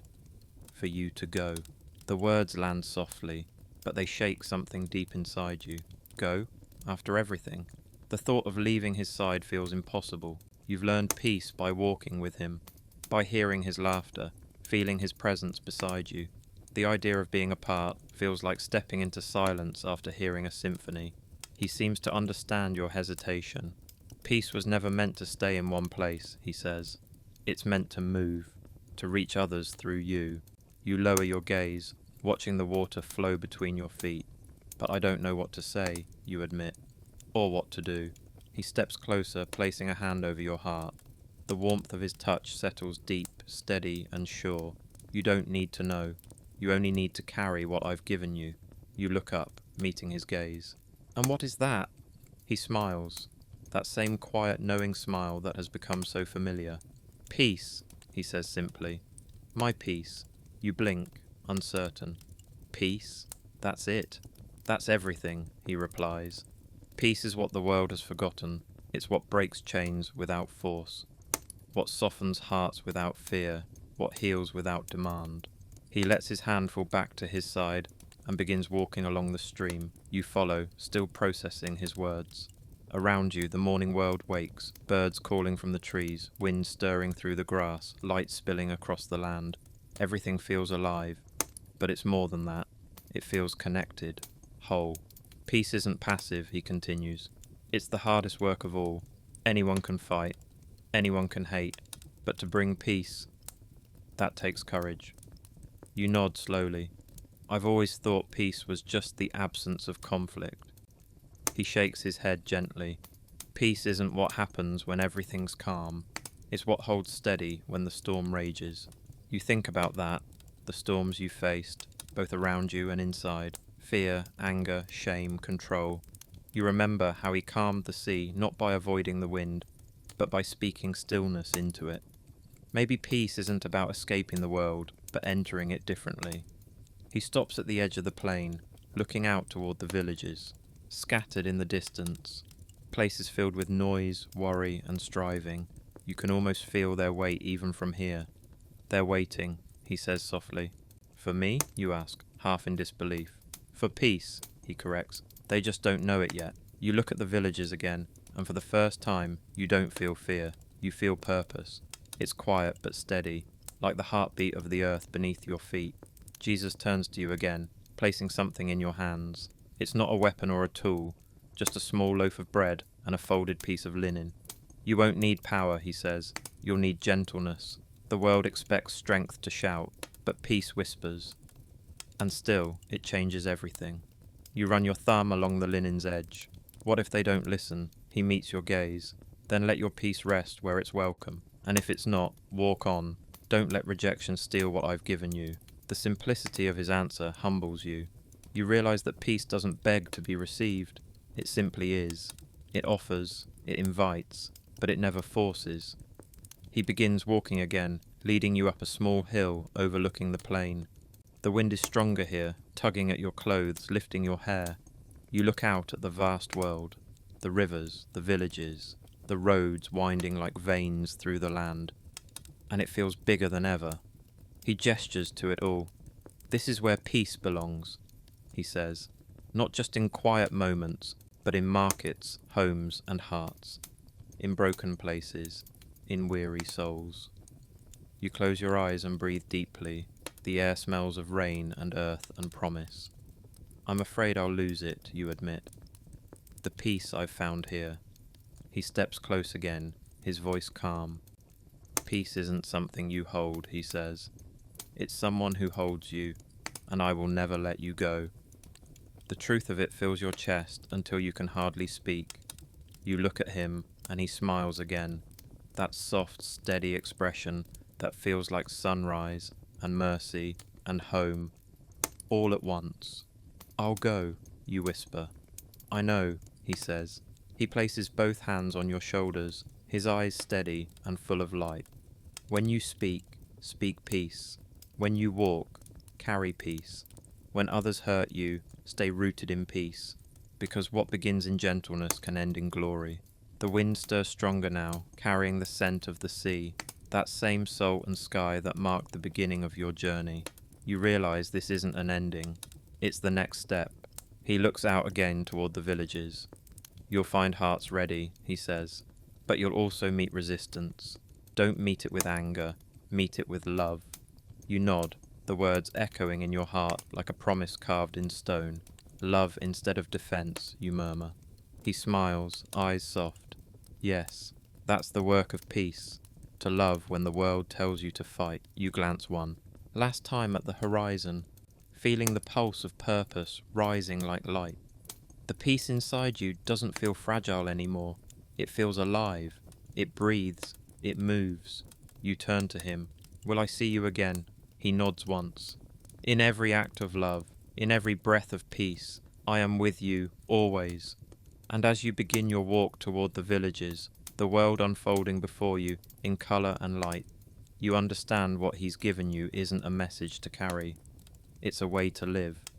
Peace born of heaven, carried in human hands.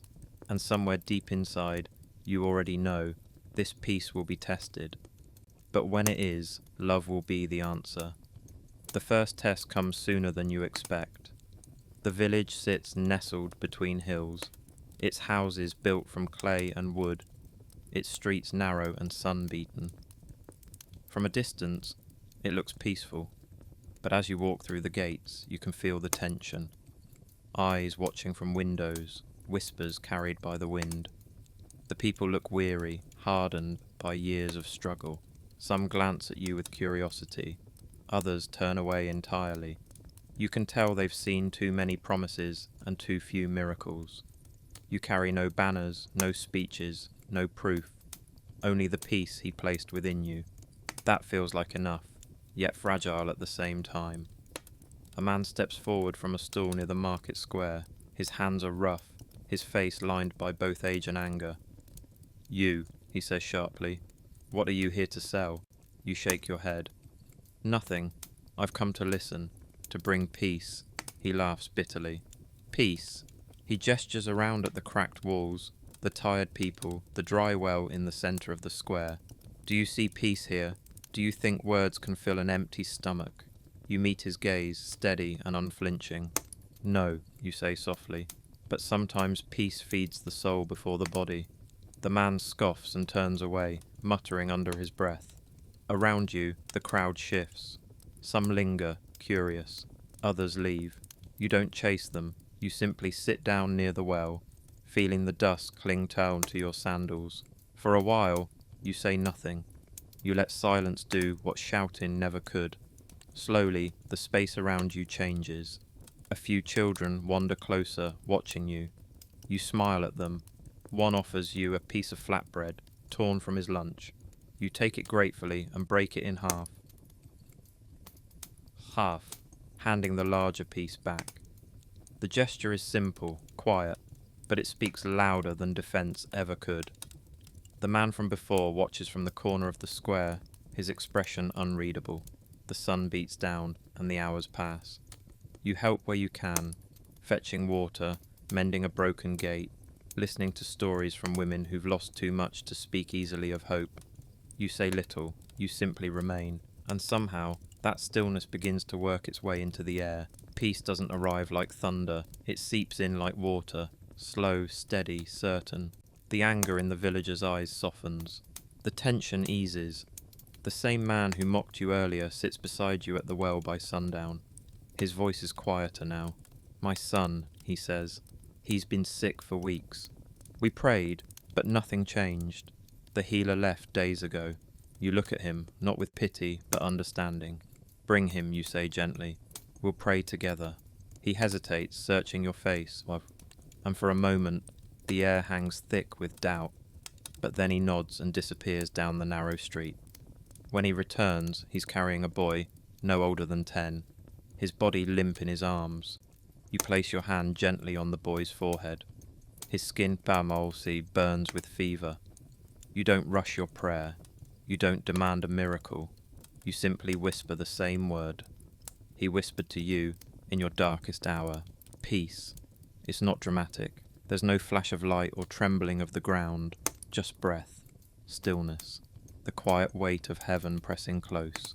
Minutes pass, then the boy stirs, blinking weakly. His chest rises more evenly now, his breathing steadying. The man gasps, eyes wide. The crowd murmurs, but you don't look for credit or applause. You just smile, brushing the boy's hair from his face. He's strong, you say softly. He'll heal. The man falls to his knees, overcome. How? You place a hand on his shoulder. Not how, you say. Who? That night, the villagers invite you to stay. They bring food, simple but abundant. Bread, lentils, figs. The laughter that fills the square sounds unfamiliar at first, like something long forgotten, finding its way back. You sit among them, eating, listening, sharing stories. The peace inside you radiates outward, not as authority, but as invitation. Later, when the stars rise high and the crowd thins, you walk alone to the edge of the village. The air is cool now, the desert wind brushing softly against your face. You kneel beside the same well and look up at the sky. Why does peace feel so strong when it looks so small? You ask aloud. The voice that answers is not outside you, but within, steady, familiar, gentle. Because peace doesn't need to prove itself, it says. It stands without shouting, it moves without fear. The still heart can calm the fiercest storm. You close your eyes, the truth of it settling deep into you. Strength was never meant to roar, it was meant to hold steady. The villagers' laughter echoes faintly from behind you, carried on the wind. You smile to yourself, realizing that this quiet power, is what he meant all along. Peace isn't escape, it's endurance wrapped in gentleness. As you rise, you look toward the horizon, a faint glow of dawn waiting beyond the darkness. Tomorrow will bring more villages, More hearts hardened by pain, more resistance. But tonight, you no longer tremble at the thought. You found a strength that doesn't demand control, that doesn't fear rejection. The strength that simply is. You whisper into the night, "Thank you." And as the stars shimmer above, you can almost hear his voice once more, soft as wind over water. Keep walking. What begins in peace will endure in faith. You take one last look at the sleeping village, the boy, the father, the people who've begun to believe again, and smile. The work isn't finished, but neither is the strength he's given you. You walk onward, steady and sure, the peace within you becoming the pulse that drives your every step. And somewhere beyond the hills, where darkness meets the first trace of light, endurance begins to shape what peace has already planted.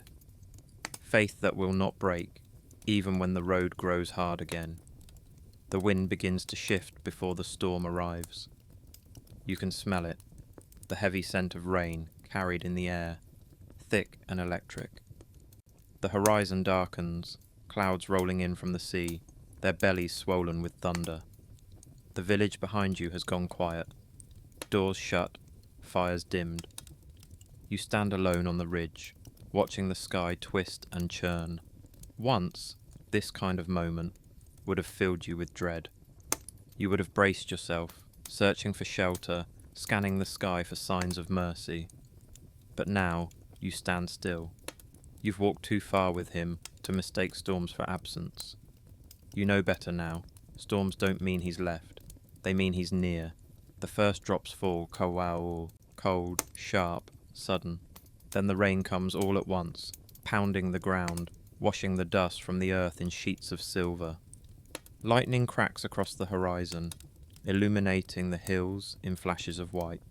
Thunder answers a moment later, a deep, trembling sound that shakes the air. You close your eyes. You don't flinch. The sound doesn't scare you anymore. It humbles you, the same way his voice once did when it spoke to the waves. You remember that night on the boat when you thought you'd drown. You remember the terror, the helplessness, the way your heart begged for rescue. And then you remember how he rose, calm in the chaos, and simply said, "Be still." You whisper it now, almost without realizing. Be still. The words aren't a plea this time. They're a declaration, a truth spoken into the storm. The wind howls louder, whipping your hair across your face. You lift your head to the sky and let the rain strike your skin. It's cold, relentless, alive, but you remain unmoved. There's something inside you now that the storm can't touch. Something deeper than fear, stronger than wind. Faith, not the fragile kind built on circumstance, not the kind that wavers when the sky darkens. This faith has roots, grown through surrender, through silence, through walking beside the one who commands the sea. You can feel it now, steady beneath the surface of your soul, anchoring you where you stand. Lightning flashes again, closer this time, followed by thunder that rattles the ground. For a moment, the entire world seems to shudder. But you do not move. You've learnt that faith doesn't mean storms stop. It means you stop bowing to them. Behind you, you hear footsteps. When you turn, you see some of the villagers standing at a distance, huddled beneath shawls and cloaks, their eyes wide. The same people who once doubted now watch you stand unmoved in the storm. One of them calls out, "Aren't you afraid?" You shake your head. Not anymore. A woman steps forward, her face streaked with rain. "How can you stand so calm?" You take a breath, your voice steady even as thunder rolls overhead. "Because I know who holds the wind." The words fall from your lips like they've been waiting all along. The woman stares at you, her expression changing, not to disbelief, but to something quieter, deeper. Understanding. She closes her eyes and lets the rain fall on her face too.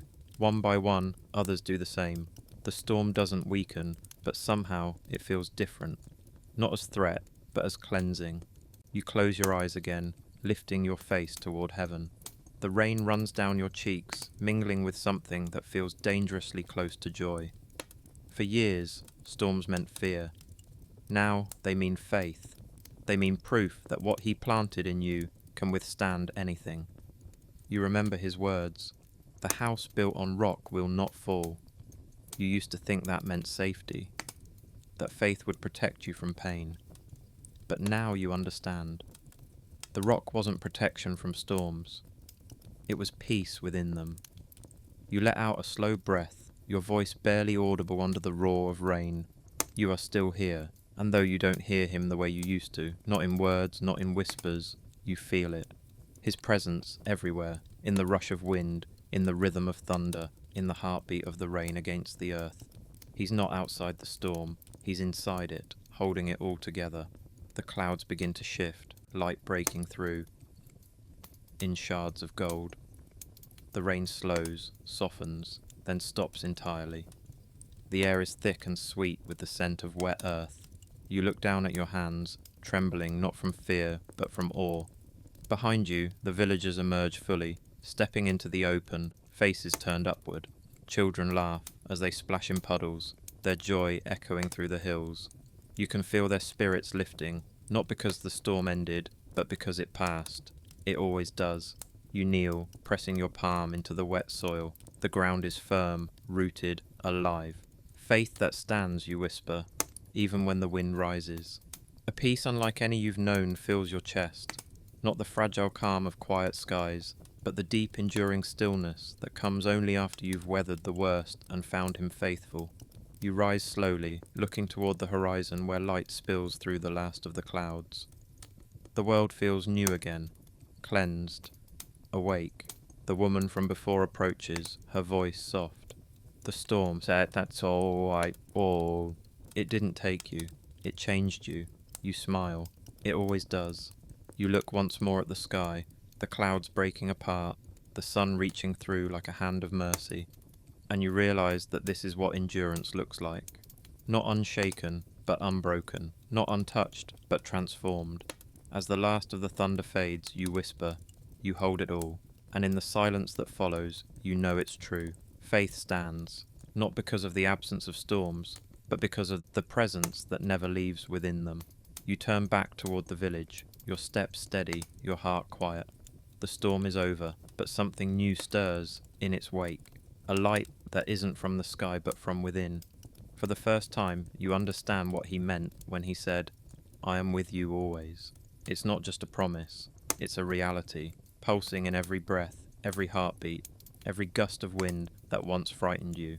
And as the clouds part completely, you feel it, the beginning of revelation rising like the sun itself, ready to show you what presence truly means. The days that follow are quiet. The storm has passed, leaving the air clear and cool. The land glows with new life, leaves glistening, rivers fuller, the scent of rain still lingering on the breeze. You walk along a narrow path through the valley, every step soft in the damp earth. There's no voice beside you now, no figure in white robes walking at your shoulder, just stillness. At first, it feels strange. The silence presses in, thick and heavy. You keep glancing around, half expecting him to appear again, a familiar silhouette in the mist, a voice calling your name. But the path stretches empty before you, and for the first time since he called you to walk with him, you can't see him. It shouldn't unsettle you. You know what he said, "I am with you, always." You've repeated those words more times than you can count, but it's one thing to believe them when you feel his presence, and another when the world grows silent and your prayers echo back unanswered. You stop near a stream, kneeling to cup water in your hands. The cold shocks your skin, sharp and real. You drink deeply, trying to steady yourself. "Where are you?" you whisper. The question feels fragile, like it might break if spoken too loud. No answer comes, only the rush of water, the rustle of wind through the grass. You close your eyes, listening harder. The silence is deep, stretching into eternity, and yet, beneath it, something faint stirs. Not a voice, not a sign, but a sense. Gentle, watchful, familiar, like being seen without being touched. You lift your head. The wind shifts, brushing your face softly, almost like a hand. You don't see anyone, but you know. You know he's here. Maybe not where your eyes can find him, but close enough that your heart recognizes the weight of his presence.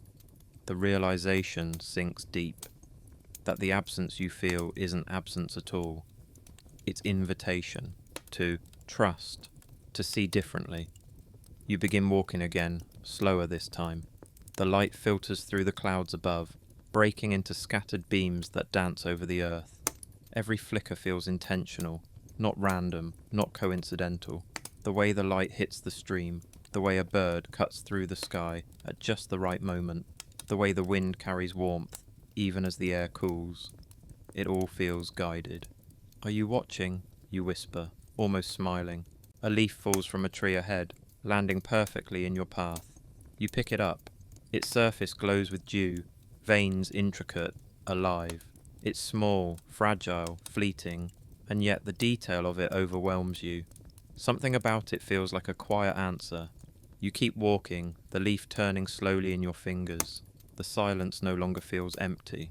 It feels full, like a space deliberately made for you to listen, to see what can't be spoken.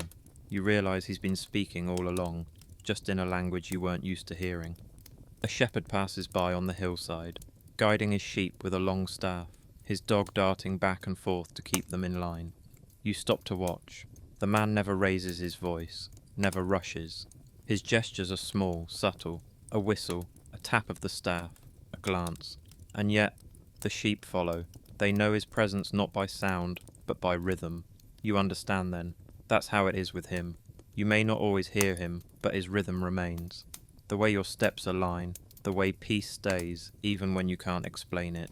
Those are the signals, the guidance, the unseen direction. You smile to yourself, whispering, "You never really left, did you?" The wind stirs again, wrapping around you like an embrace. As you walk farther, the path grows steep, winding toward the edge of a cliff. You climb carefully, each step deliberate. When you reach the top, the view steals your breath.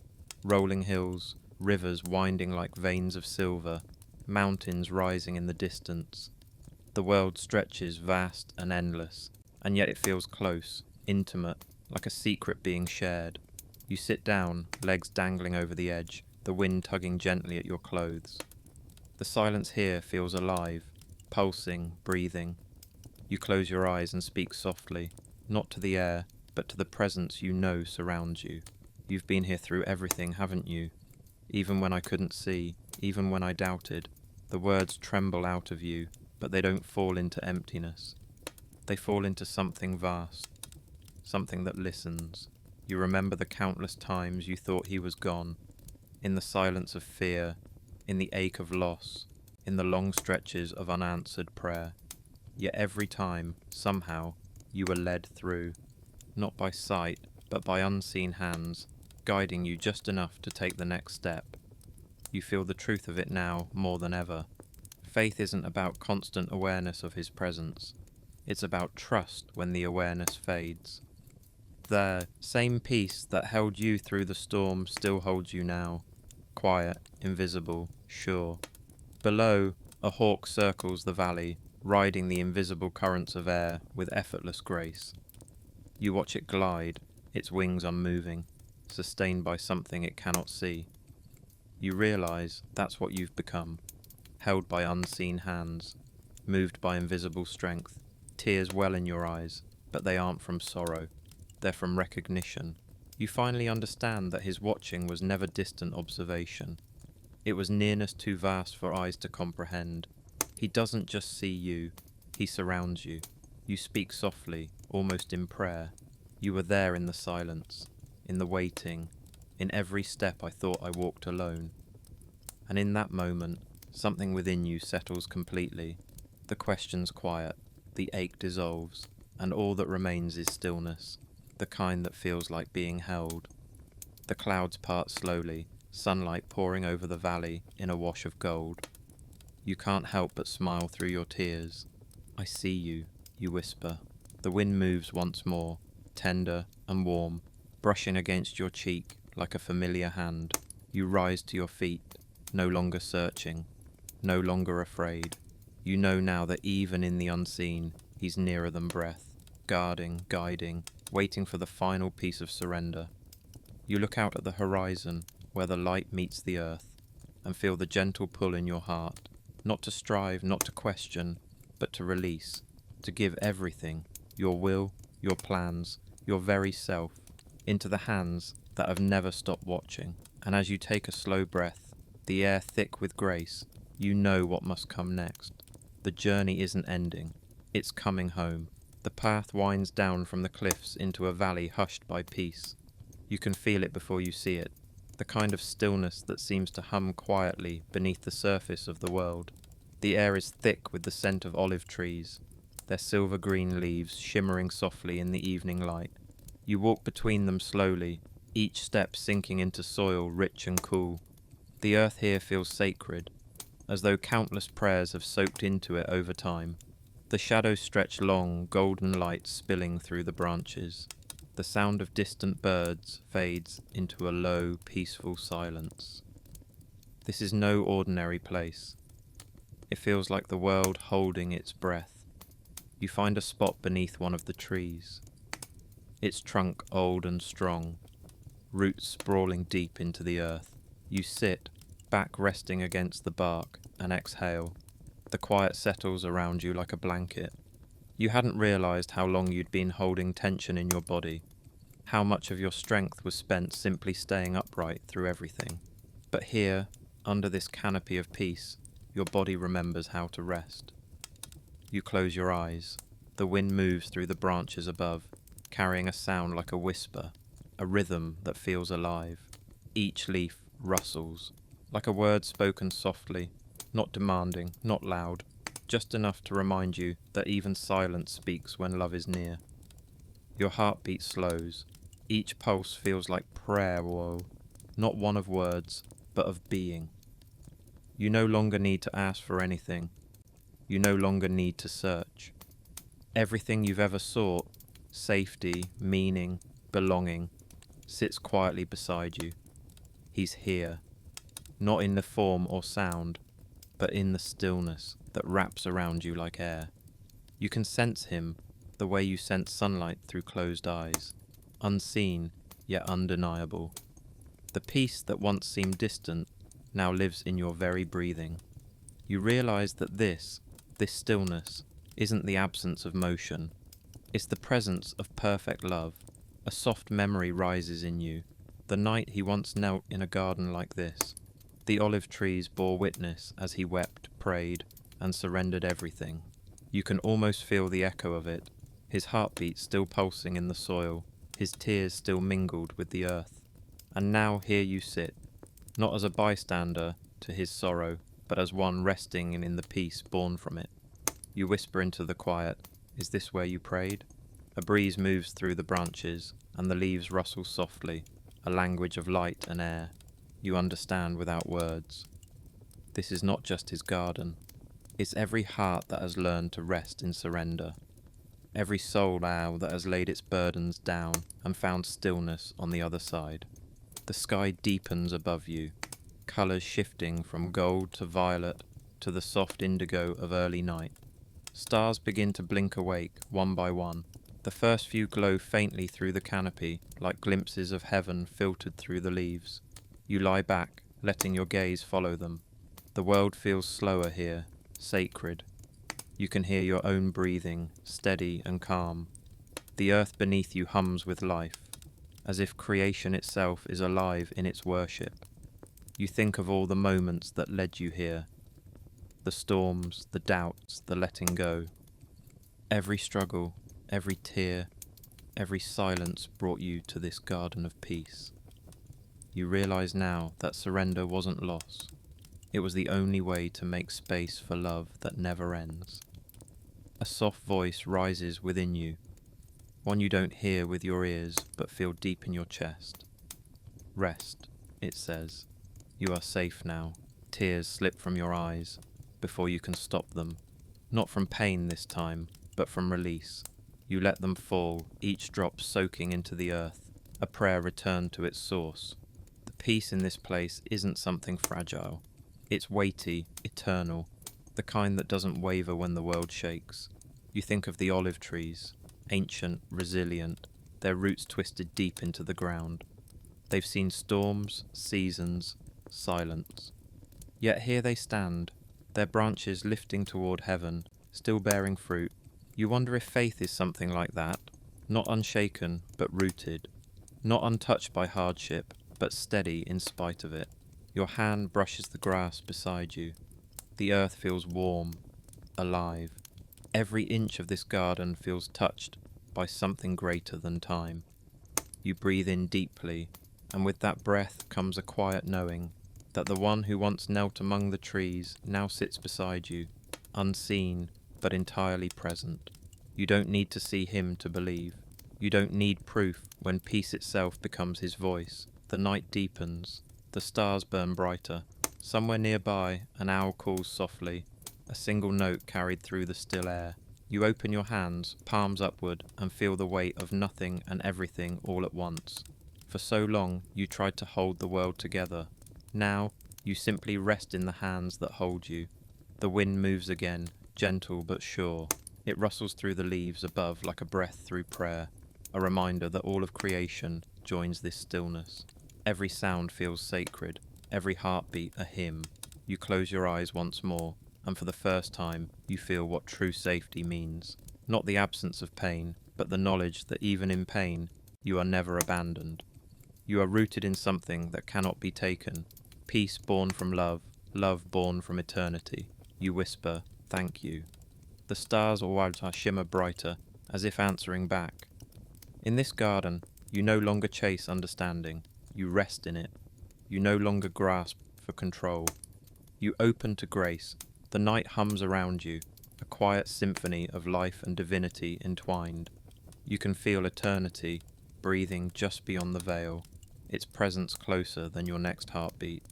And as your eyes grow heavy and the world slows into stillness, you know that what comes next isn't sleep, it's awakening, the kind that begins where the soul finally meets forever.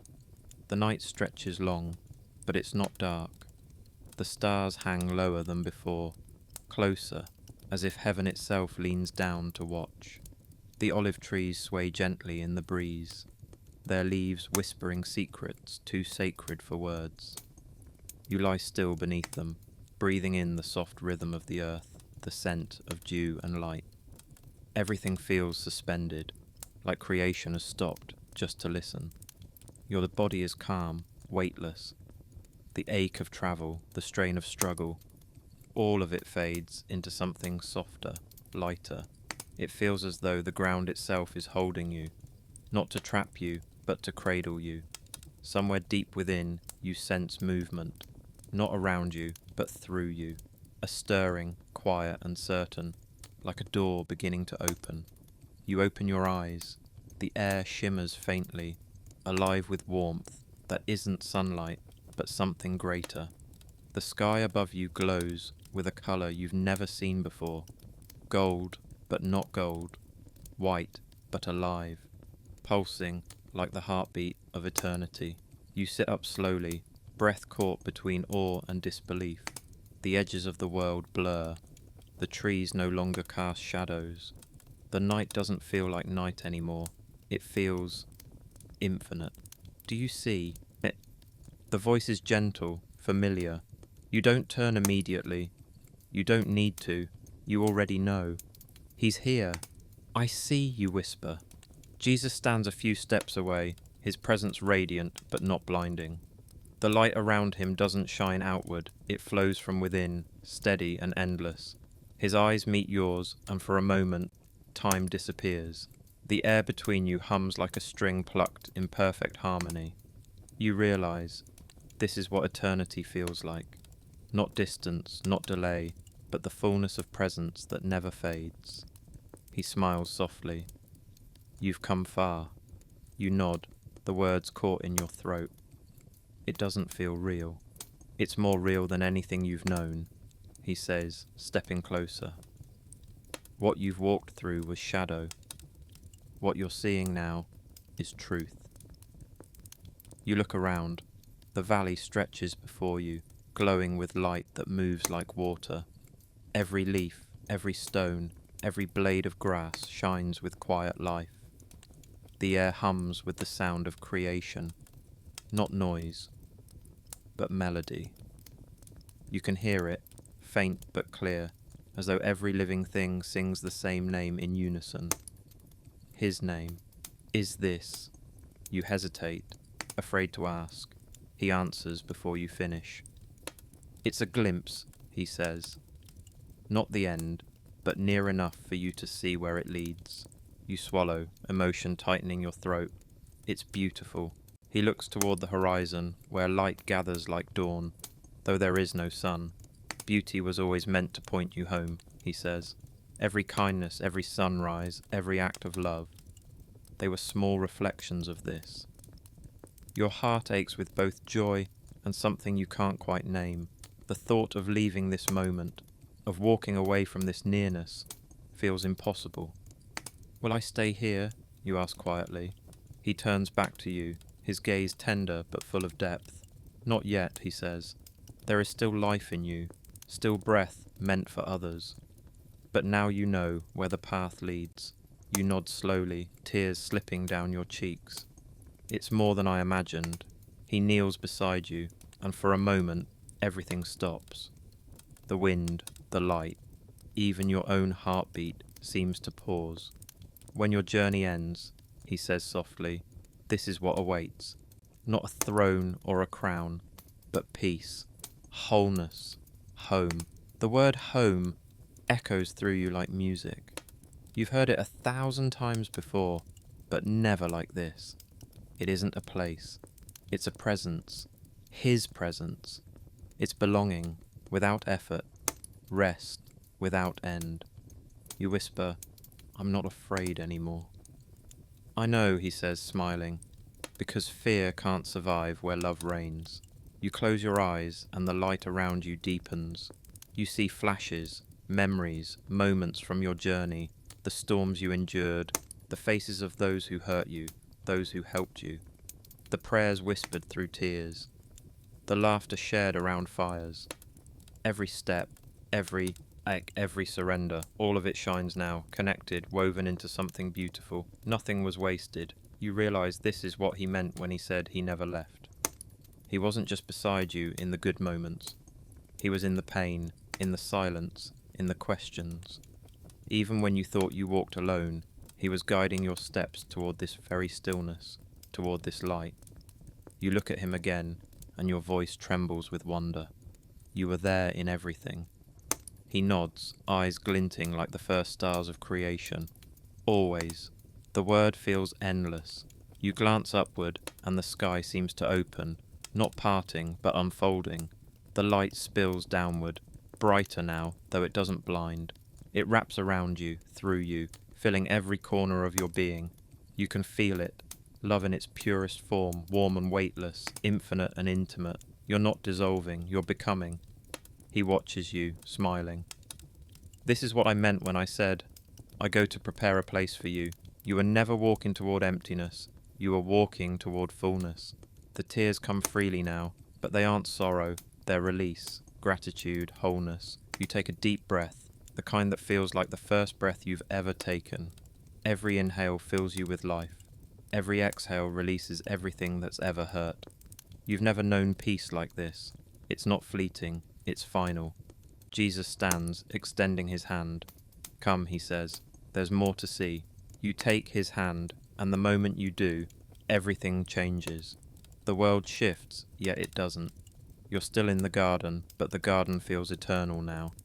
Infinite layers of colour and light, stretching beyond comprehension. You see rivers of gold, trees that hum with life, mountains glowing from within. It's heaven, but not distant. It's here, and it's within you. He looks at you gently. You've glimpsed eternity, he says. Now carry it with you, so that when you speak, others may feel it too. You nod, though words fail you. Your heart feels too full, your spirit too light. The world around you shimmers once more, then begins to soften. The light folding back, the air returning to stillness.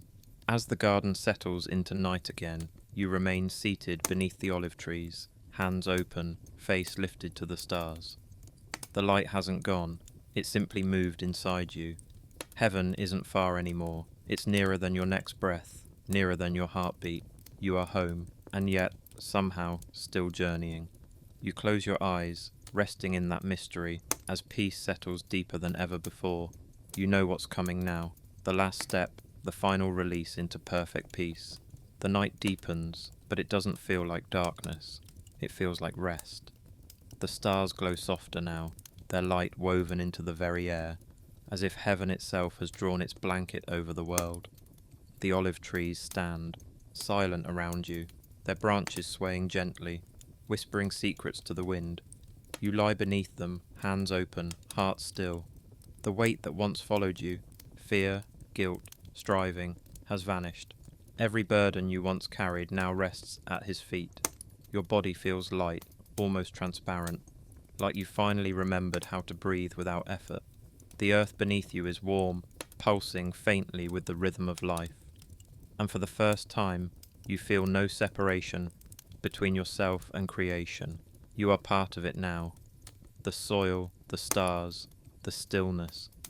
You belong. The air moves softly, brushing your face like a familiar hand. You know that touch. It has led you through fire and storm, through silence and song. You open your eyes and see him standing nearby, the same calm presence that has followed you since the beginning. Jesus looks down at you, his expression both tender and timeless, the kind of love that doesn't need to speak to be understood. You try to sit up, but he shakes his head gently. Rest, he says, voice low and sure. You've done enough. You smile faintly, your lips trembling with emotion. It doesn't feel like the end, you whisper. It isn't, he replies. It's the beginning. Only now, you don't have to walk to find me. I'm here. His words sink into you like sunlight through water. Every memory flashes softly behind your eyes. The road, the storms, the laughter, the tears. Every lesson, every scar, every act of surrender brought you to this stillness. Nothing was wasted. Even your pain was used to carve space for peace. You take a slow breath. So this is what it feels like, you murmur. He tilts his head. What does? To be safe. His eyes soften further, and in that moment, the world seems to stop turning. You've always been safe, he says. Even when you didn't know it, I was watching. The truth of it hits you with gentle force. You remember the nights you thought he'd left, when prayers felt unanswered, when fear screamed louder than faith. But now you see it clearly. He was there in every silence, every step, every heartbeat. The unseen watcher, never far. You glance upward at the stars, their glow mirrored in his eyes.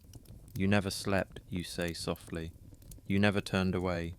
He smiles. A shepherd doesn't sleep when his flock is near danger. My eyes have never left you.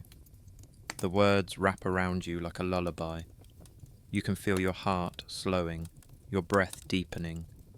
The ache of being human, the longing, the striving, the fear of being forgotten. All of it melts away. There's nothing left to prove, nothing left to fix, only love remains. Jesus kneels beside you, his presence steady as the earth itself. You've learned what I wanted you to learn, he says. That peace isn't the end of struggle, but the heart that endures through it. That love is not fragile, it's forever. You close your eyes, a tear slipping down your cheek. It doesn't fall from sorrow. It's the body's way of releasing what words never could. I don't want to lose this, you whisper. You won't, he assures you, because this isn't something you hold, it's something that holds you. His hand rests lightly over your chest, and warmth spreads outward, gentle, radiant, alive. Every beat of your heart echoes with his pulse. You realize now that your heartbeat was never just yours, it was his rhythm echoing through you all along. The olive branches above sway again, and a faint glow fills the garden, not from the stars, but from within everything. The trees shimmer, the air hums, the very ground seems to breathe. Heaven and earth blend seamlessly. You can't tell where one ends and the other begins. He leans close, his voice barely above a whisper. You are safe now. The words wash over you like water, cleansing the last remnants of weariness from your soul. Safe. The word feels eternal. It settles deep, deeper than thought, deeper than flesh, into the place where fear once lived. You let out a long, trembling breath.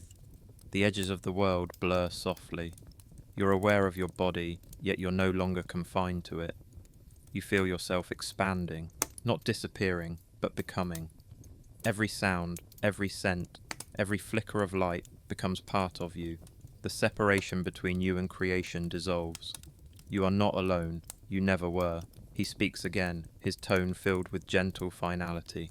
Rest, child. The journey has been long, but I have walked every step beside you.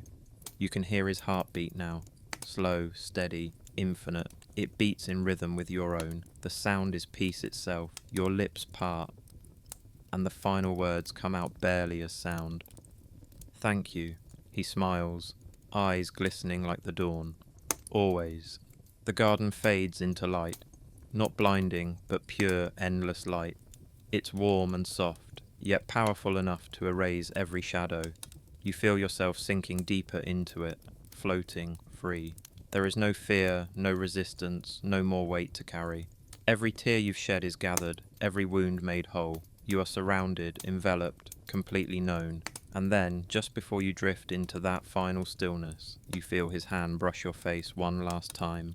Steady, kind, protective. Sleep, he whispers. You are home. The air grows quiet. The stars still shimmer. The olive trees sway in the wind, their leaves catching the last trace of divine light. The shepherd stands watch, his gaze fixed upon you, unwavering. And there, beneath heaven's gaze, your soul rests. Every burden is laid down. Every tear has found its end. Every breath has become peace. The voice that carried you through every shadow now fades into eternity. Not gone, but eternal, woven into the rhythm of forever. You are safe now.